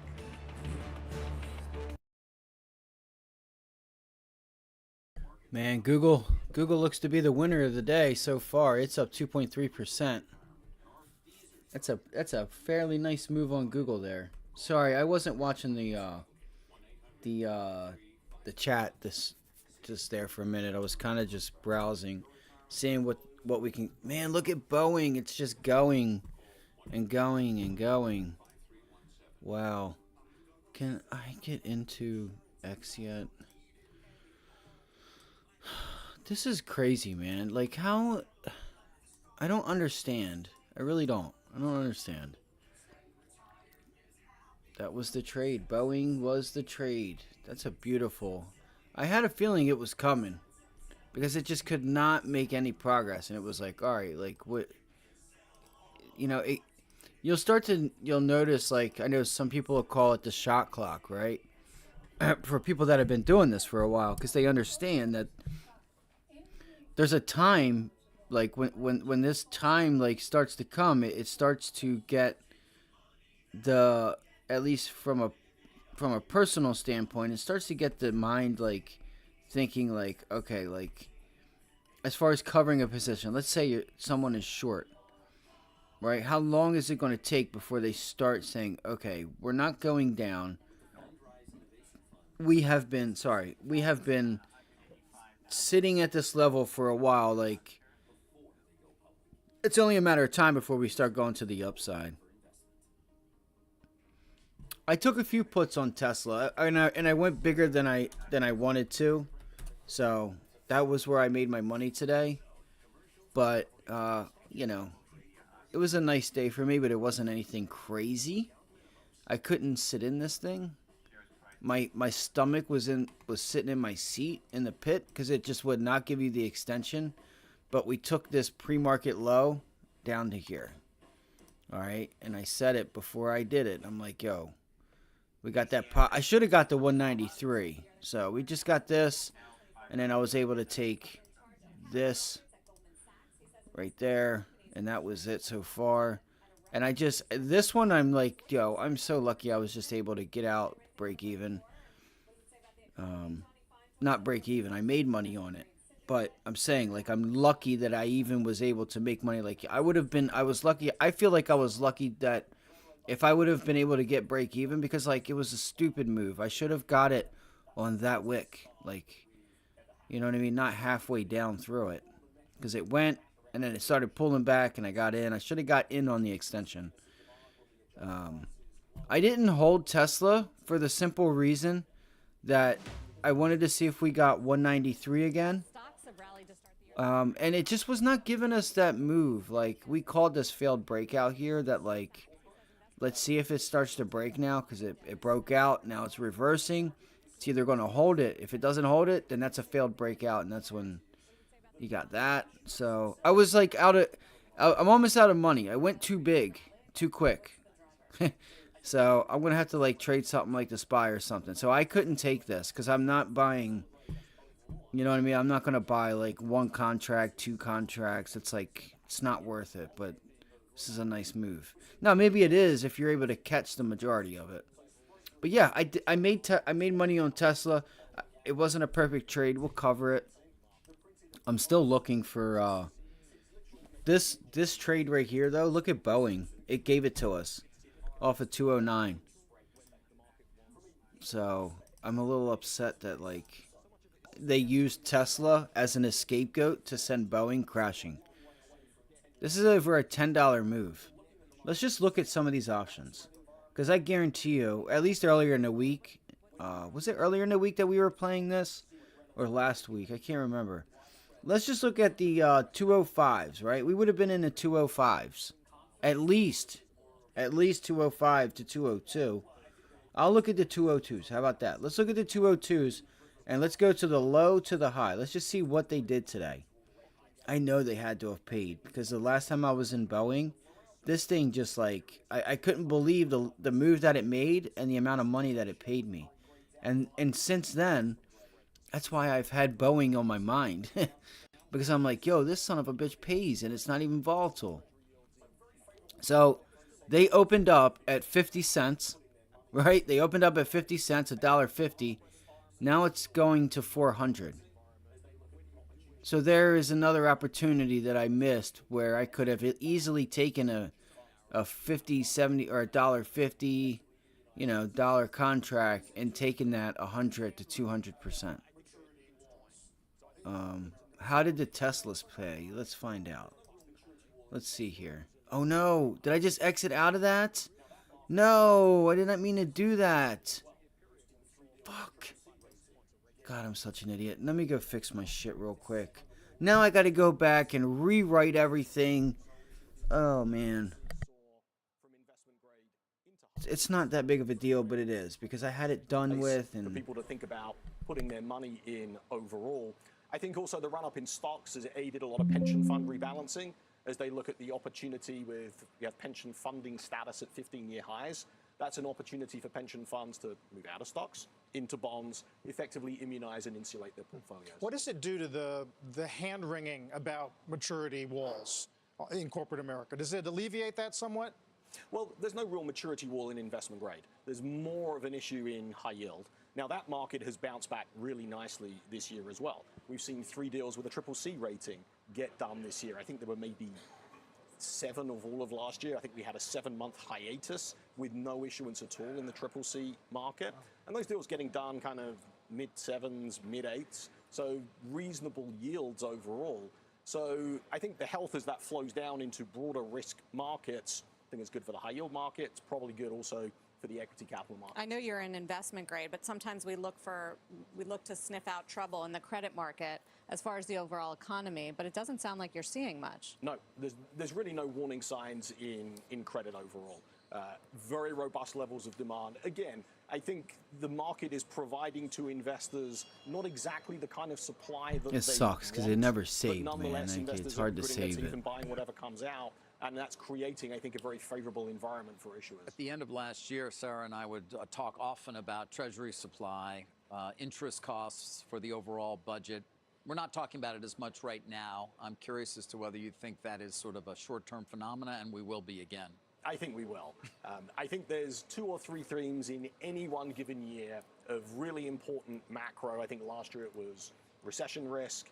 Obviously, what happened in the regional banking sector at the beginning of last See, year. like now I got to try and figure out how to get rid of that. I don't want that. Like I had that. I had everything like for myself, like really, is in kind of like the market like doesn't really care phase. done We're done gonna out. shift back to the market deeply caring.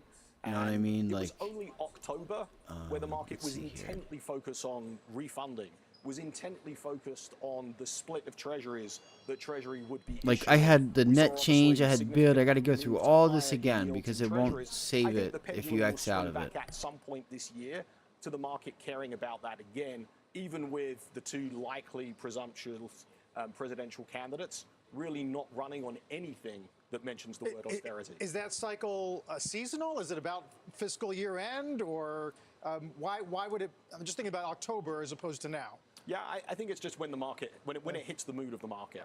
Like we'll see a treasury auction that'll have a long tail and people won't be happy with it, and that will ignite fears and that will become topical again. And so I don't think there's any specific dates as to when these types of topics become relevant again. I think it'll just move with the mood of the market. I mean, last time it was flaring up around the time where inflation was looking stickier and we saw yields rise a little bit and we were wondering about the higher for longer. Johnny, thank you. Thank Good you. to talk to you. Great Oh, to see as you. always, Thank and you. get that color. Johnny Fine from Goldman Sachs. Coming up next hour, Macy's rejecting that activist investor Arkhouse Management's proposal to take the company private in that deal, valued at $5.8. Arkhouse activists will join us to defend the proposal right here at Post 9, next hour on Money Movers. So in the meantime, Squawk on the Streets, back in a minute.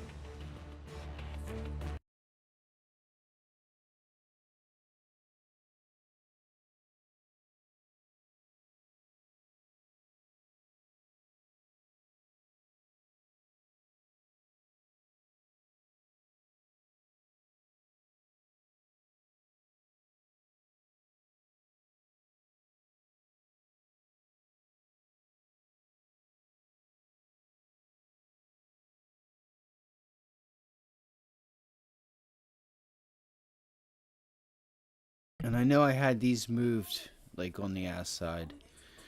I'll go back and fix it later on tonight.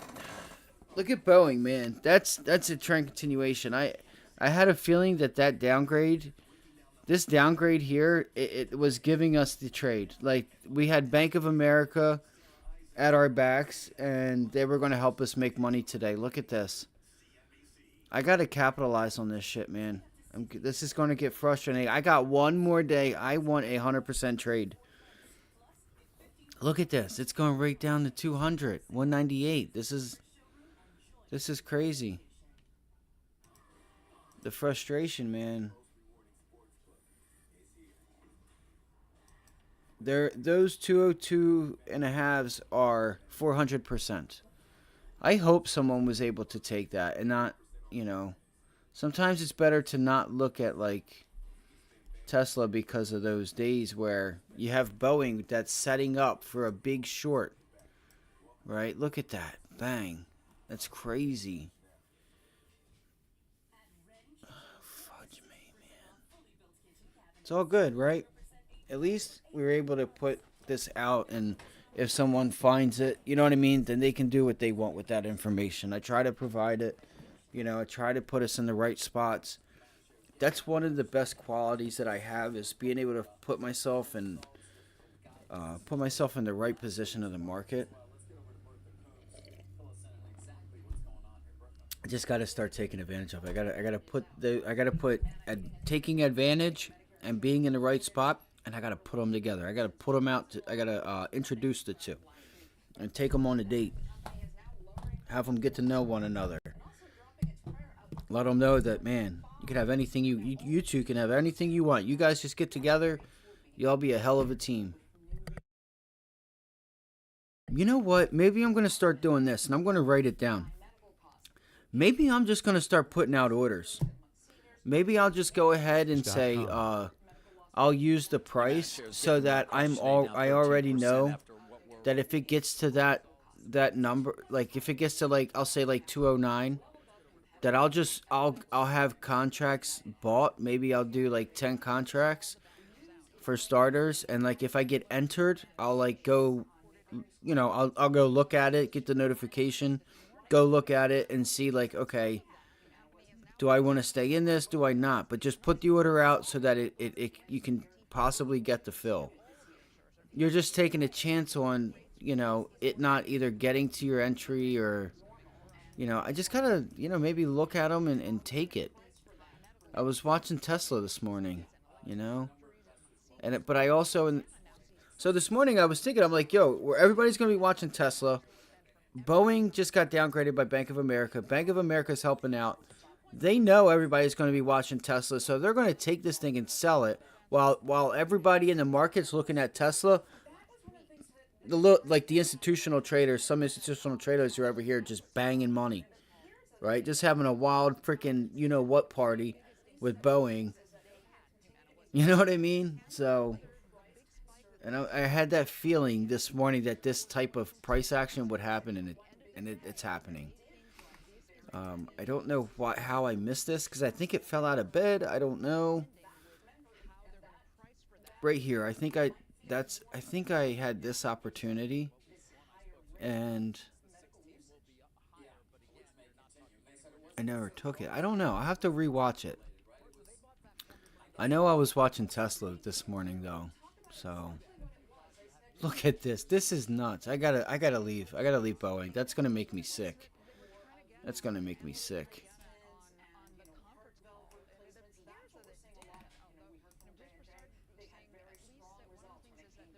It's definitely a balancing act when trying to figure out when you want to enter a position and when you don't. So let's go to the SPY. I want to finish off strong. So let's look here. All right, do I have a 5 minute? I have the 5 minute up. It's trying to make this possibly make that area of resistance. Let's go look at the IWM and the Dow to see where they are. Pre-market highs. The Dow past pre-market highs. Okay, hold on here. Pre-market high. So the Dow is lagging the whole market. Holy smokes. The Q should be coming into yesterday's high. Should be coming into it. Or it already came into it, left, and now it's coming back in.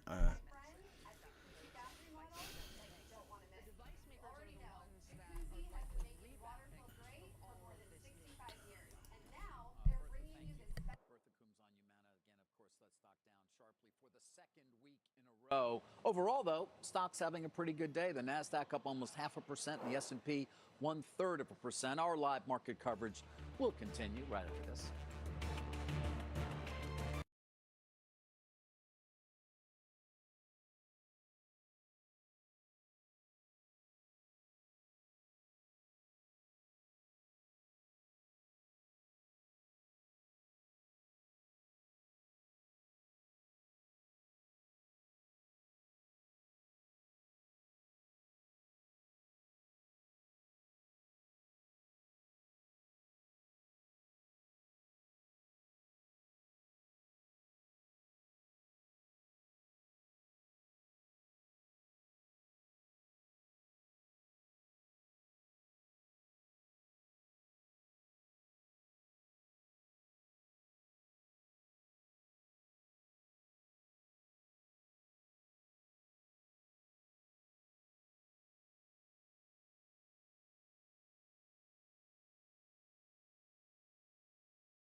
IBM ripping.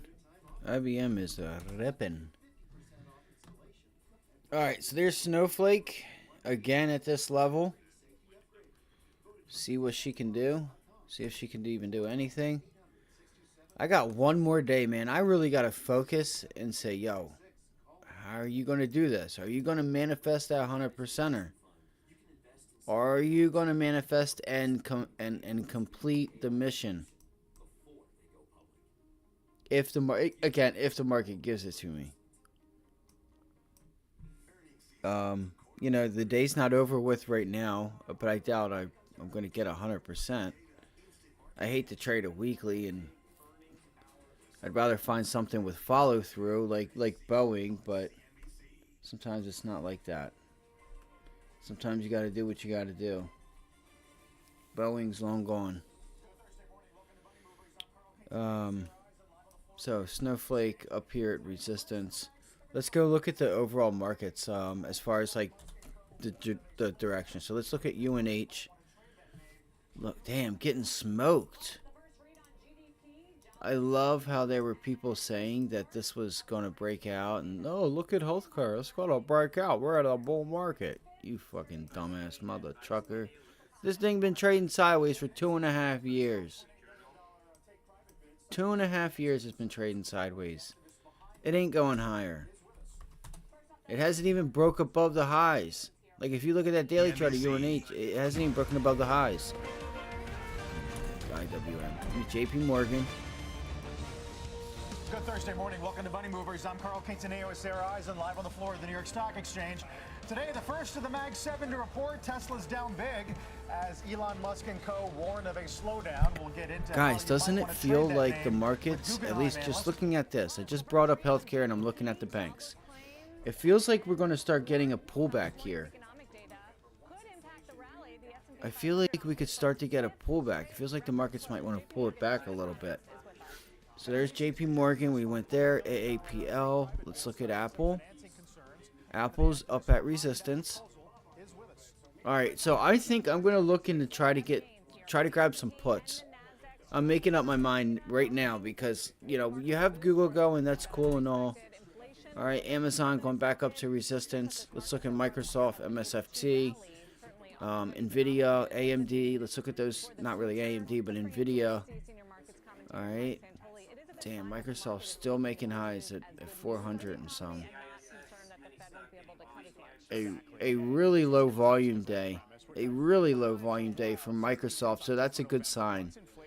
That's a good sign that this breakout right here off of 402 is probably going to get reversed, and look at it reversing right now. Look at the tape speed up.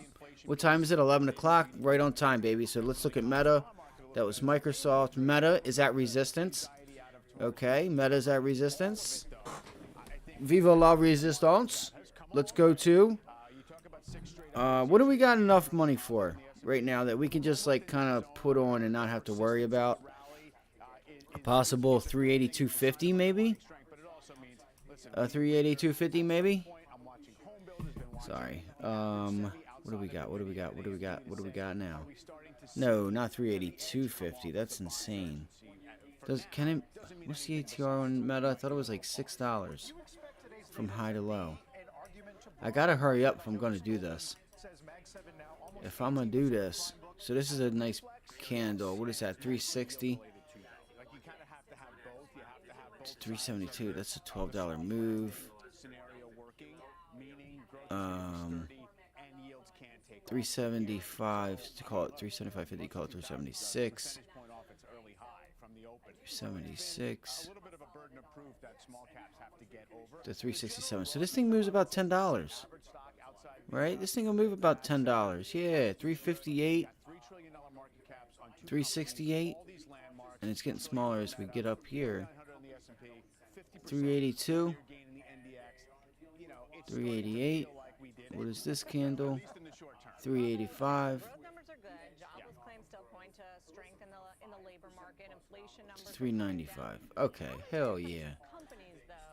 Yeah, I'm right. Alright, so let's do this. Alright. I am going to see if we get another little pounce up here, and I'm gonna get some puts on Meta. Gonna get some puts on Meta. Gonna get some puts on Meta. Dude, look at those. Okay, the deltas aren't bad. Alright, I'm just gonna take it right now, guys. It's probably gonna put in a pennant. I should probably go for something that's weak. That's actually got some weakness, don't you think? I'm trying to think of the of something that I could go to. Gonna get some meta. Gonna get some meta. 382.50. 382.50. 382.50. I want to make sure this is the right decision. I need to make sure this is the right decision. RBOB's up back above 3. Brent's 81. You got the Red Sea. You've got drawdowns. You got Chinese stimulus. It's gonna charge me. It's actually perked up and things like that. I think I'm just more comforted that. Come on, go higher, please. Go higher. Go higher. Go higher. Go higher. Come on, let's go higher. Room for that stuff to firm up without it necessarily saying, all of a sudden inflation has some momentum behind it. It's all about shelter. It's all about the lag effects. And we have a 5 3/8% Fed funds rate. All right, so what I'm gonna do is I'm gonna try to limit order in this thing. Inflation is real and it's going to stay there or go lower. But that's a big All right, so I'm looking at the 382.50s just to be able to try to put something in. Very small trade. Don't get over your skis with this. This is not like, hey, I'm gonna make or break my day with this trade here. Okay, it's not what we're doing. 382.50. 382.50. So let's see here. Let me go to the SPY so I can keep an eye on it. Yes, let it pop up. All right, I'm gonna throw out a 21-cent order. See if it'll change the bid. Top left, ready? See if it changes it. 21 cent. Bang, told you. Right back to 21 or 22. Open orders. 22. 22. 22. Done. Bang. Place order. 22. So I'm curious if this will hold. I might need to get. Oh, I'm in. Hold up. I'm in. Wait, no, I'm not. I'm not in. I'm not in. I'm not in. Come on. Give me the 23. 23 done. All right, I probably got. No. Yeah, I got messed up here. So I do think that we continue to look. Oh, nice. I got 21 actually. I got that 21, dog. All right, I'm in meta short. I'm just gonna put this on. I made some nice money today. I want to see what happens here. Man, the SPY's on the lows and meta's on the highs. So if the SPY starts to bounce, that means meta's gonna start ripping. Oh man, this sucks. I didn't think about that. I screwed up probably. I think I screwed up. I think I might have messed up. It's so funny how you see those kind of things as soon as you get into something. You know what I mean? Like, come on. Like, really? You're really going to bounce here? You really going to bounce here, bro? You really are. They said, yeah, here, you know what? You want it at 22? We're going to give it to you at 21. We're going to give you a deal. Damn, those market makers was actually nice to me today. I wonder why. Shit. I'm not saying shit because of like the position. I don't really care about it. It's not gonna do anything to me. All right, I got a nice bag up under the belt, dude. I'm moving. Like, I'm actually surprised at the rate of change with my account today, and like this week, I've been doing a lot of good. I'm gonna tell you that right now. I've been doing a lot of good. You know, after coming back off of that Boeing and Google mess up that I just failed to, like, you know, just do what I should have done, and that was follow the trend. I've made a bounce back big time. I've actually came a long way just this month. So I'm really excited that, like, so look, this thing's going to be support. Let's see if I can. We're in June. Pretty good about that right now. And the case for them to go sooner would be what? Well, I think the easy case. So yeah, is that's later all. I on was or actually this like, point in the next few been months. actually like, You know, look, I think we're getting just I'm actually. It's not that it's not that I'm surprised. Like I don't know how to say it. over the past 12 months. You know, So what I've made a lot more than I've given myself credit for. That's what I'm looking for. I've done a lot better than I've came on here and said, like making 20%, this, that, the third, and like doing it daily and like 30%, right? I'm looking down, I'm like, whoa. You know, I had a nice day with Tesla. So, you know, speaking of that, it's like, all right, let me get Meta up here because I feel like I'm trying to go long the damn strongest stock here. Fed last week suggesting that new rents, It's one of the strongest names right now. new rent growth really slowed And then as soon as I like look at the SPY, case to be, you know, gain a I see that it's like trying to hold. I feel like. seeing that yet in I feel like there should be a pullback to pre-market highs. numbers.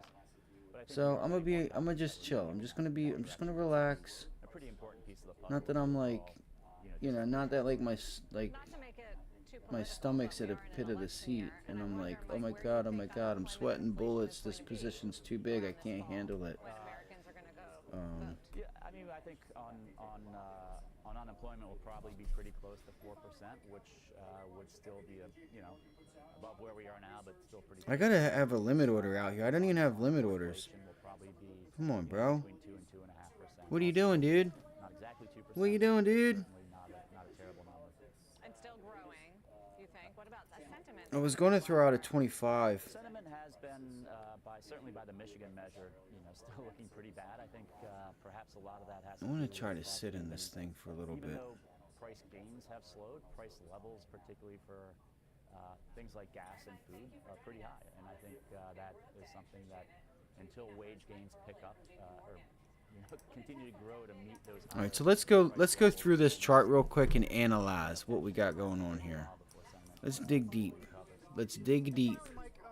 We watch everything that JP Morgan puts out. A lot of the quant research continues All right, to let's remind dig us deep. of the geopolitical risk out there and some of the potential Let's dig deep. vulnerabilities. All right, so just so you guys know, again, we are in, or at least I am in, a 382.50 meta put for tomorrow.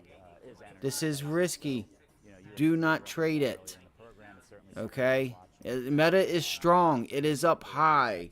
While the SPY is, like, it's kind of matched up with the SPY. So if the SPY takes off, this thing's going higher. The SPY has some nice volume today. Look at Tesla down big after results, but Guggenheim not using the dip as a buying opportunity. You know, I don't know. I would like to see this 387.50 still become resistance, but like, I feel like you have a wedge here. You have a really nice wedge here on the 5-minute, and we're finna find out. I feel like I might have a shot at 396. I feel like Gucci made back in 2006. And look at the volume on the 15-minute. I don't know what to do. All right, so 15-minute trade line on the downtrend. It's on the downtrend. The stock is putting in lower highs. Let's see here. Let's analyze. So this is a nice like double top here, kinda. It rallies, and then it's, I would like to see a pullback to 388. I would like to see a pullback to 388. Wait, hold on. And we're at 398? Dude. 394 to get to 394. Look at that wick. So it already did pull down in here earlier this morning. I did not see that. All right. I'm going to just try and get rid of this. I'm going to go put in a limit order at 25. It said 28.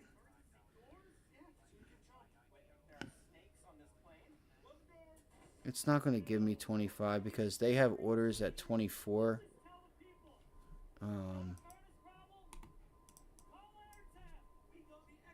I'm gonna try and change.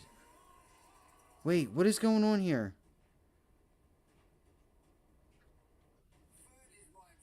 Okay, I got confused. Come on, man. Damn it.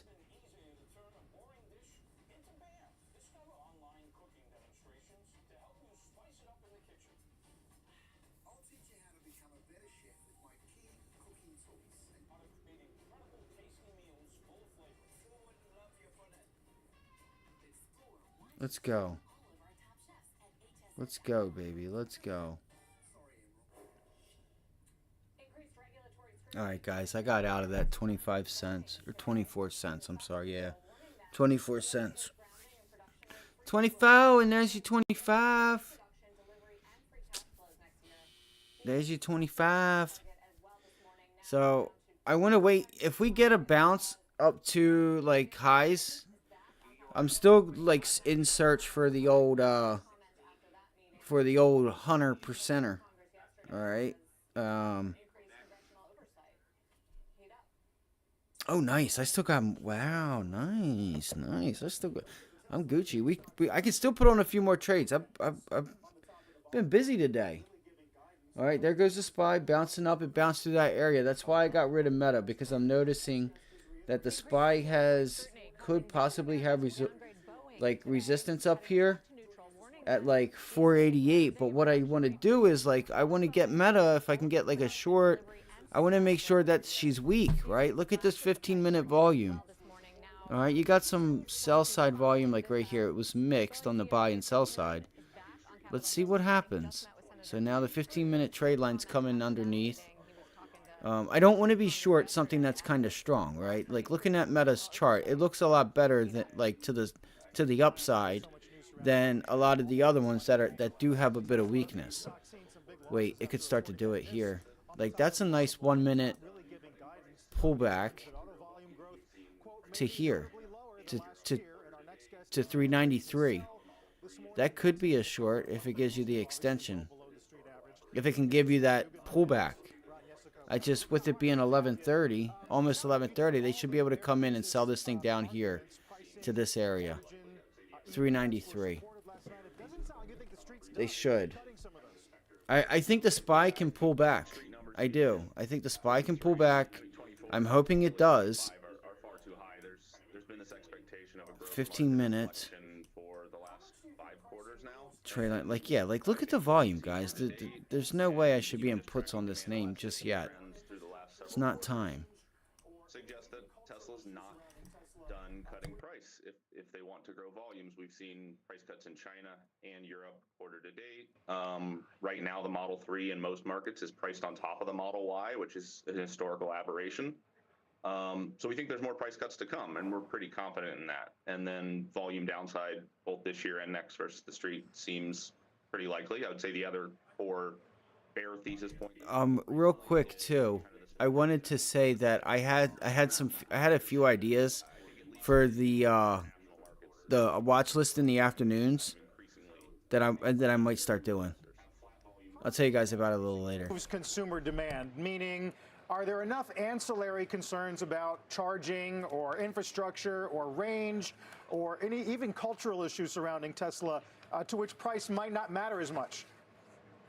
Yeah, I think there are fundamental issues with electric vehicle adoption, at least in the U.S., related to whether it's range anxiety or charging anxiety. But even if we do look at demand elasticity trends, from the second quarter to the fourth quarter of this year, pricing was down about 4% for Tesla. That's pricing, not ASPs.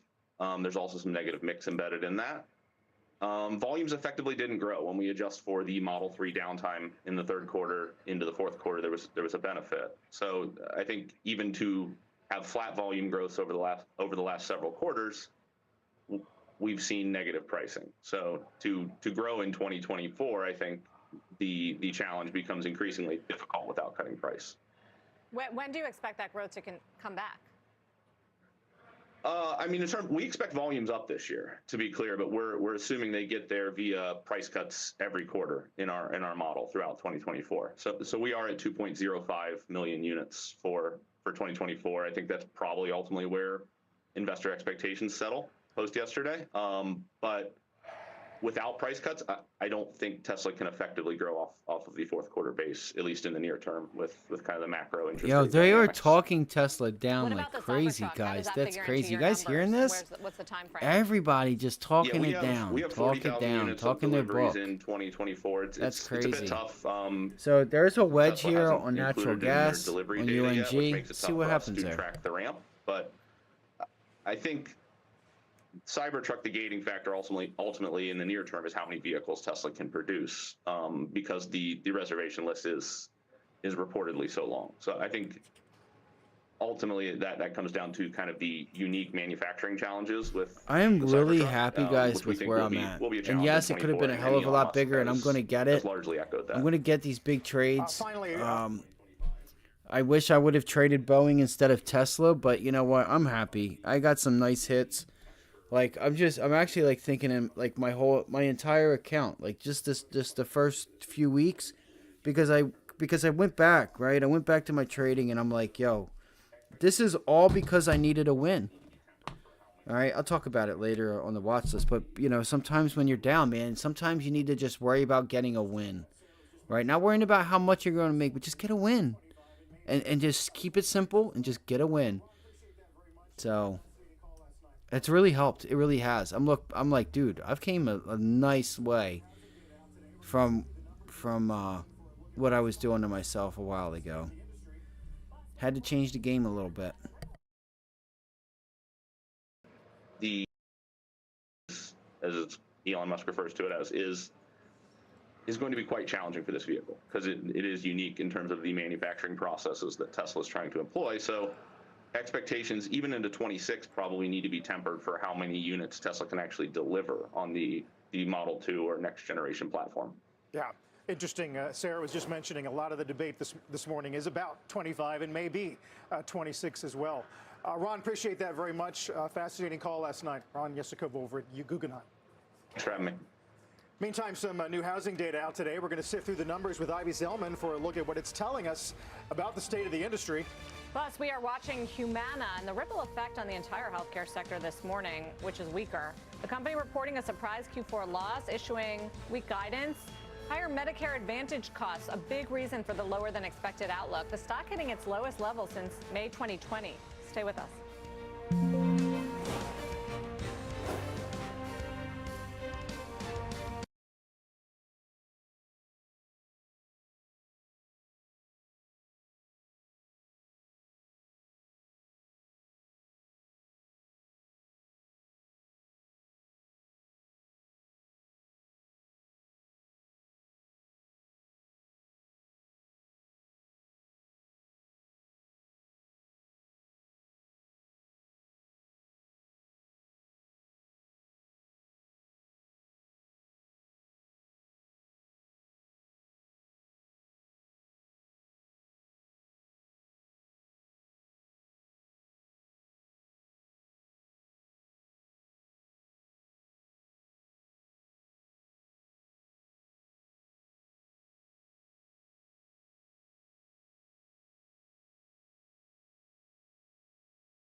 What's everybody watching here? You guys have anything in mind you guys are watching to or thinking about here? It feels like today might be slowing up a little bit for this afternoon because we have the big PCE numbers tomorrow, and you know, I'm kind of curious to see if we end up getting a pullback. Like we get this little bounce and then we get a pullback. I want to see if I can't take advantage of something. And look, it feels like this is going to start pulling back. The volume is very low, though. That's what I don't like about this trade. All right, this trade on Meta, the volume's really low. Like, look at that. So, I don't have much faith in that.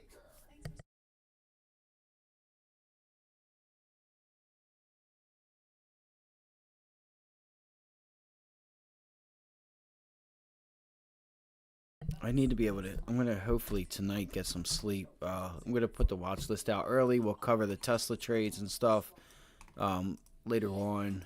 And I'll try to implement some of these new things that I have and whatnot.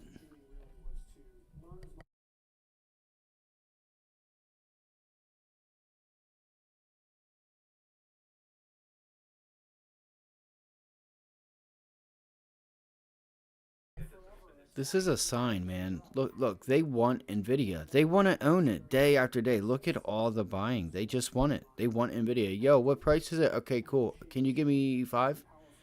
Yeah, it's $1,000. All right, cool. Can I get 2?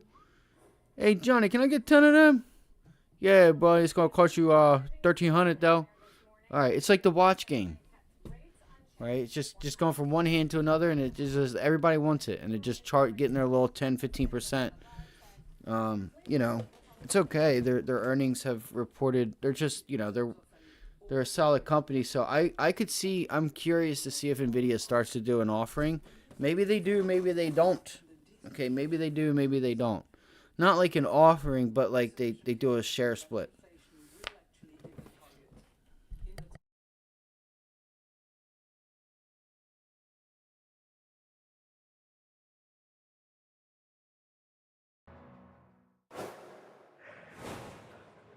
Take a look. European markets edging slightly higher this morning after the European Central Bank kept rates unchanged at 4.5% as expected. When asked about an April interest rate cut, President Christine Lagarde says that inflation will tell the story. Listen. I think in terms of an overall evaluation of our policy trajectory, which many of you are after, we need to be further along in the disinflation process before we can be sufficiently confident that inflation will actually hit the target in a timely manner and at a sustainable Look what they did. way at target. Look what they did to UAL. Remember I told you guys that this setup was looking for a breakout when it stuck between both moving averages? Wham! And just fucking left. They did it all pre-market. Freaking ignorant jerks. You know, I mean, it's a stock. You could have just bought the stock itself and taken advantage of it, but I knew it, man. I told you guys. I'm like, yo, this is a beautiful bull flag.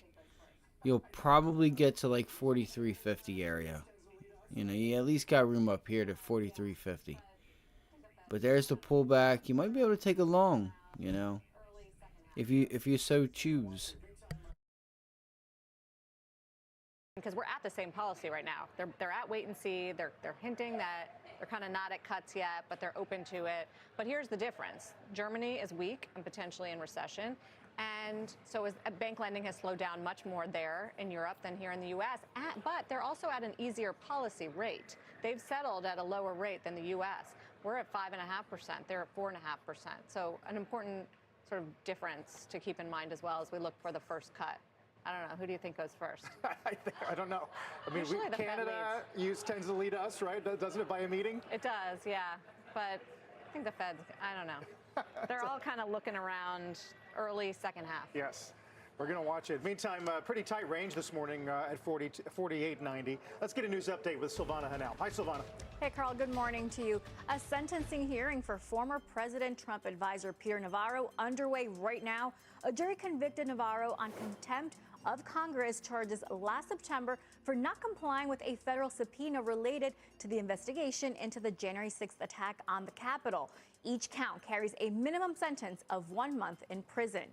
The former president of Spanish soccer will go to trial for kissing a player following the country's win at the Women's World Cup. The player claimed he kissed her without consent. State prosecutors accuse Luis Rubiales of sexual assault and of allegedly coercing the player to publicly support him following the public backlash against him. A trial date hasn't been set. And Meta announced new protections today for teens on Instagram and Facebook. The app will block direct messages to anyone under the age of 16 from people they don't follow or aren't connected to. The change comes months after the New Mexico Attorney General filed a lawsuit last year claiming Meta allowed Facebook and Instagram to become a marketplace for predators. Sarah, I'll send it back to you. All right, something, I guess. Yeah. Thank you, Silvana. Yeah. Macy's rejecting investor Arkhouse Management's proposal to take the company private in a deal that was valued at $5.8 billion. The retailer citing valuation and financing concerns. That Arkhouse investor is going to join us here at Post 9 next.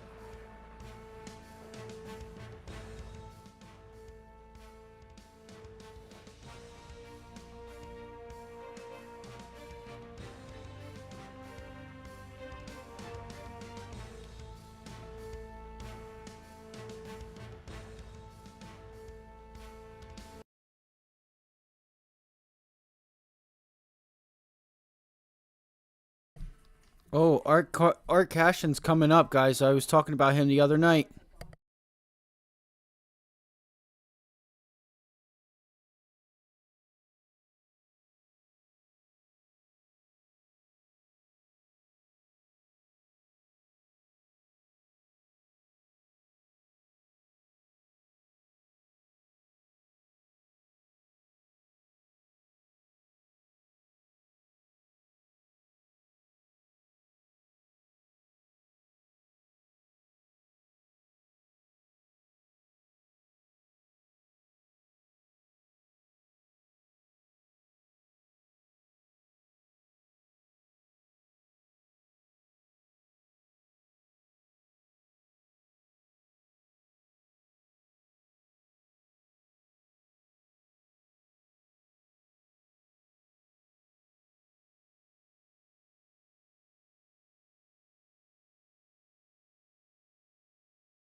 And comfort. Market is watching Intel this morning with earnings coming after the bell. The stock's been on a tear in the last year, up more than 65%, boosted, like others, by AI enthusiasm after the release of its Core Ultra PC chips. Guidance seems to be the big sticking point for this quarter for the street. Bernstein cutting its estimates while Wedbush raising theirs. We're going to find out tonight. Options market is pricing in for a 7% move for the shares in either direction. Intel CEO Pat Gelsinger will be on last call tonight after those numbers at 7 p.m. Eastern.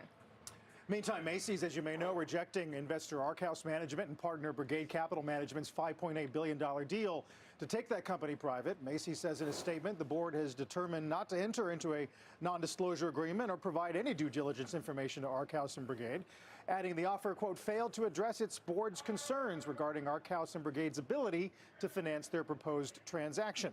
For more on what may happen next, we're joined by our own Courtney Reagan, along with a very special guest. Hey, Court. Thank you, Carl. And thank you, Gabrielle Kahane, for being here with us. You are the managing partner at Arkhouse. So Carl just sort of ran through what the latest is, and your bid has been rejected. Clearly you're here because you're not done. What are you going to do next? What are your next steps?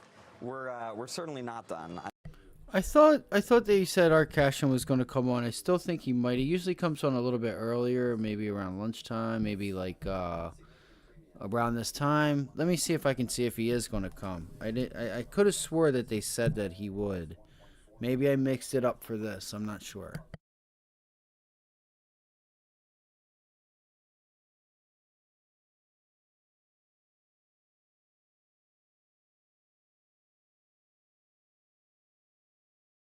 You attempted bids before, but on real estate properties, not retail.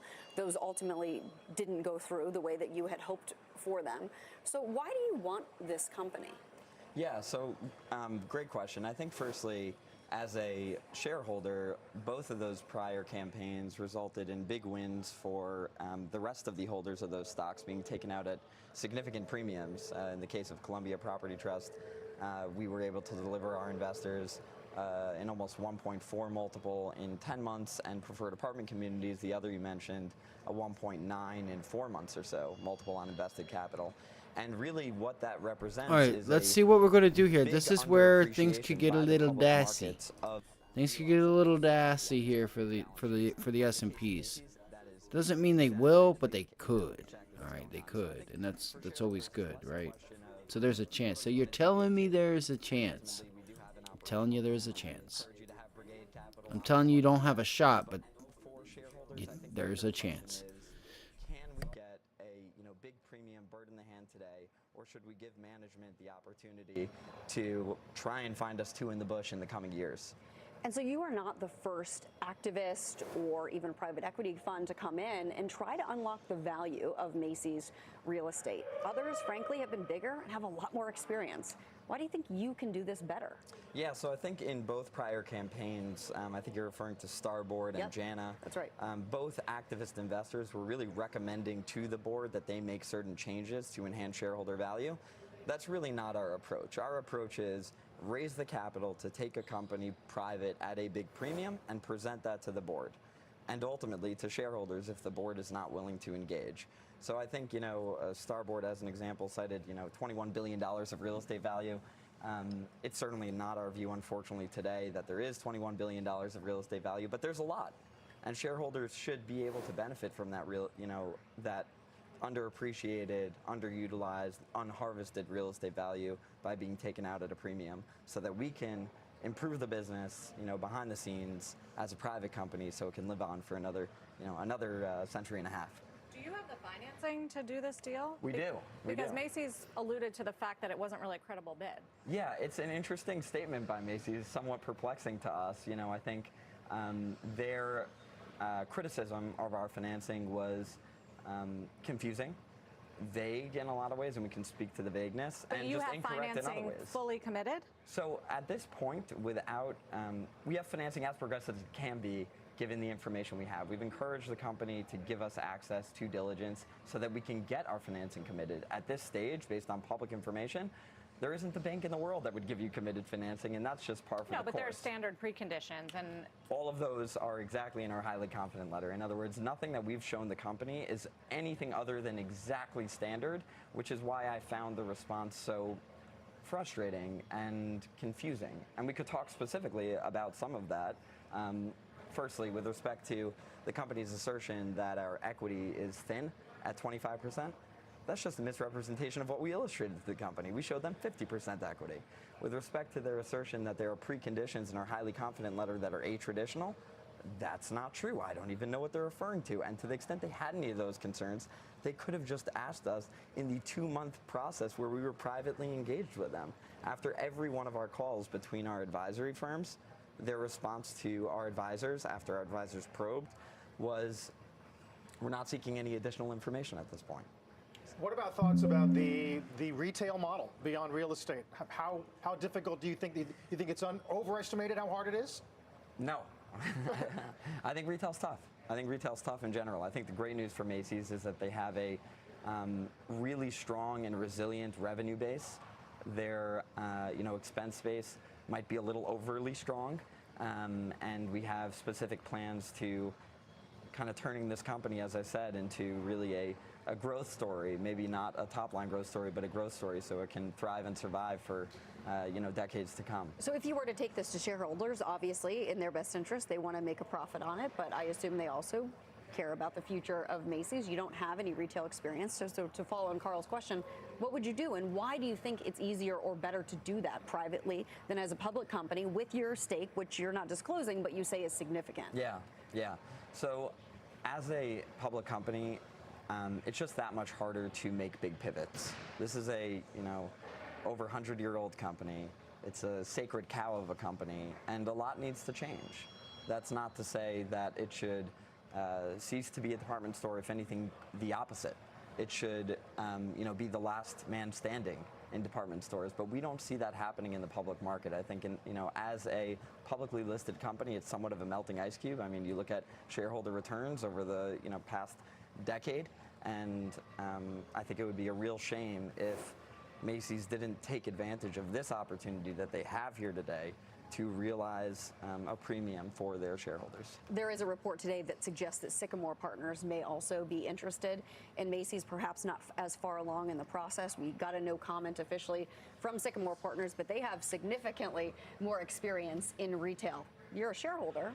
Would that be something that would also make you happy at the end of the day if someone else took them private and then you were able to capitalize on that? It would be bittersweet. Like I mentioned in our prior two campaigns, that bittersweet result was what we experienced. And I would say in this third instance, we have a higher degree than ever of confidence that we can execute here and ultimately prevail against, Sycamore or any other prospective bidders. I would say, though, that the stock's reaction to that news was quite telling. I think it was shareholders voting affirmatively for some kind of process here to be run, and that's what we'd encourage. We just want a fair shot. We're not asking for any advantage over any other bidder, but we'd like the chance to deliver to Macy's a big premium. And we alluded to this in our initial offer, and I want to restate it here. Our view is that if we're granted diligence, not only will we be able to firm up those commitments to your earlier question, Sarah, but we'll likely also be able to raise our offer. We're, sort of under some very conservative assumptions today, and we'll drop some of those belts and suspenders as we get more information. Got it. Gabrielle Kahane, thank you very much for being here with us. Stay close as things develop. Thanks for having me. Thanks, Court. When we come back, some new layoffs at Microsoft as job cuts mount for the big tech firms. What's the ripple effect for startups? We'll discuss that here from several VCs in the space. Plus, within tech, we're watching IBM today. Q4 EPS and revenue beat. Revenue up 4% year-on-year. The generative AI business doubles from Q3. B of A pointing out that coming into the report, the stock was one of the biggest underweights in the market among long-only active managers. Stay with us.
I'm really curious if we get this pullback now.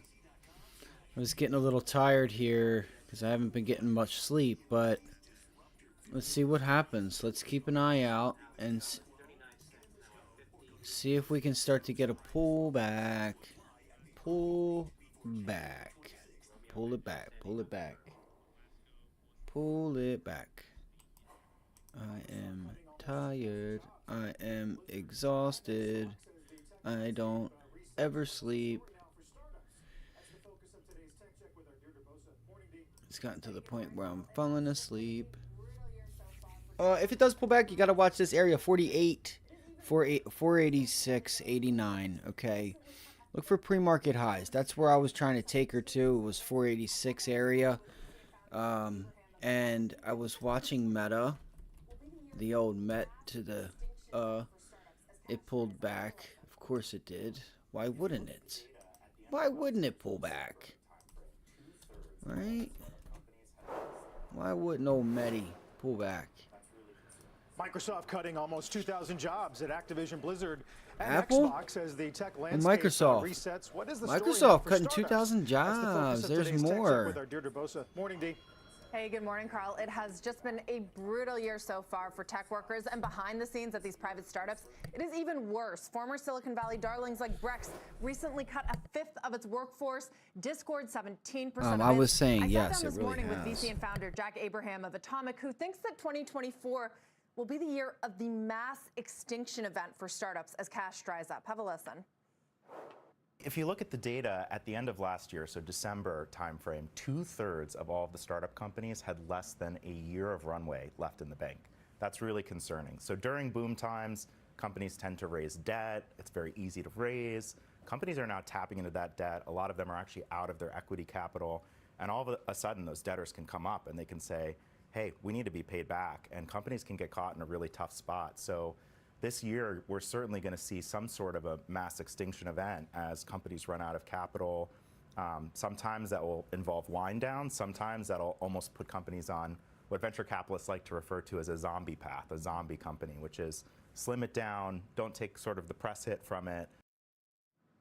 Zombie path and mass extinction event. Neither of those sounds good. He says that startups in interest rate sensitive sectors like fintech and prop tech, they will be the most vulnerable, which we are already seeing with Brex, for example, and those big layoffs. While generative AI companies, no surprise, continue to raise money and hire, especially as the public mega caps use their huge balance sheets to fund them. Now, we did end, though, on a positive note, hopefully for the tech workers that are facing some of these mass layoffs. He says that what we're seeing will eventually lead to more opportunity. This is actually a long-term beneficial thing, both for those companies that are doing those cuts, but also for the broader economy, because all of a sudden you can hire and you can form super teams to build the next set of startups that are going to take us to the next boom. He noted that many of the biggest companies in the world, they were started during discrete downturn periods of time. And the entire dynamic, he says, is around talent. It did lead us to this discussion. What kind of talent is something I've been talking about with a lot of different VCs here in the Bay Area. It's the junior engineers, guys, that are kind of most at risk. It's not the blue collar workers that we might have been talking about when the generative AI shift started to get underway. It's the junior engineers whose jobs are being taken by ChatGPT and the likes. Yeah, I was thinking about this when I was looking at the IBM report, and they're doing a restructuring as well, just affecting 1% to 2% of their workers to pivot around AI. And part of that includes reskilling employees.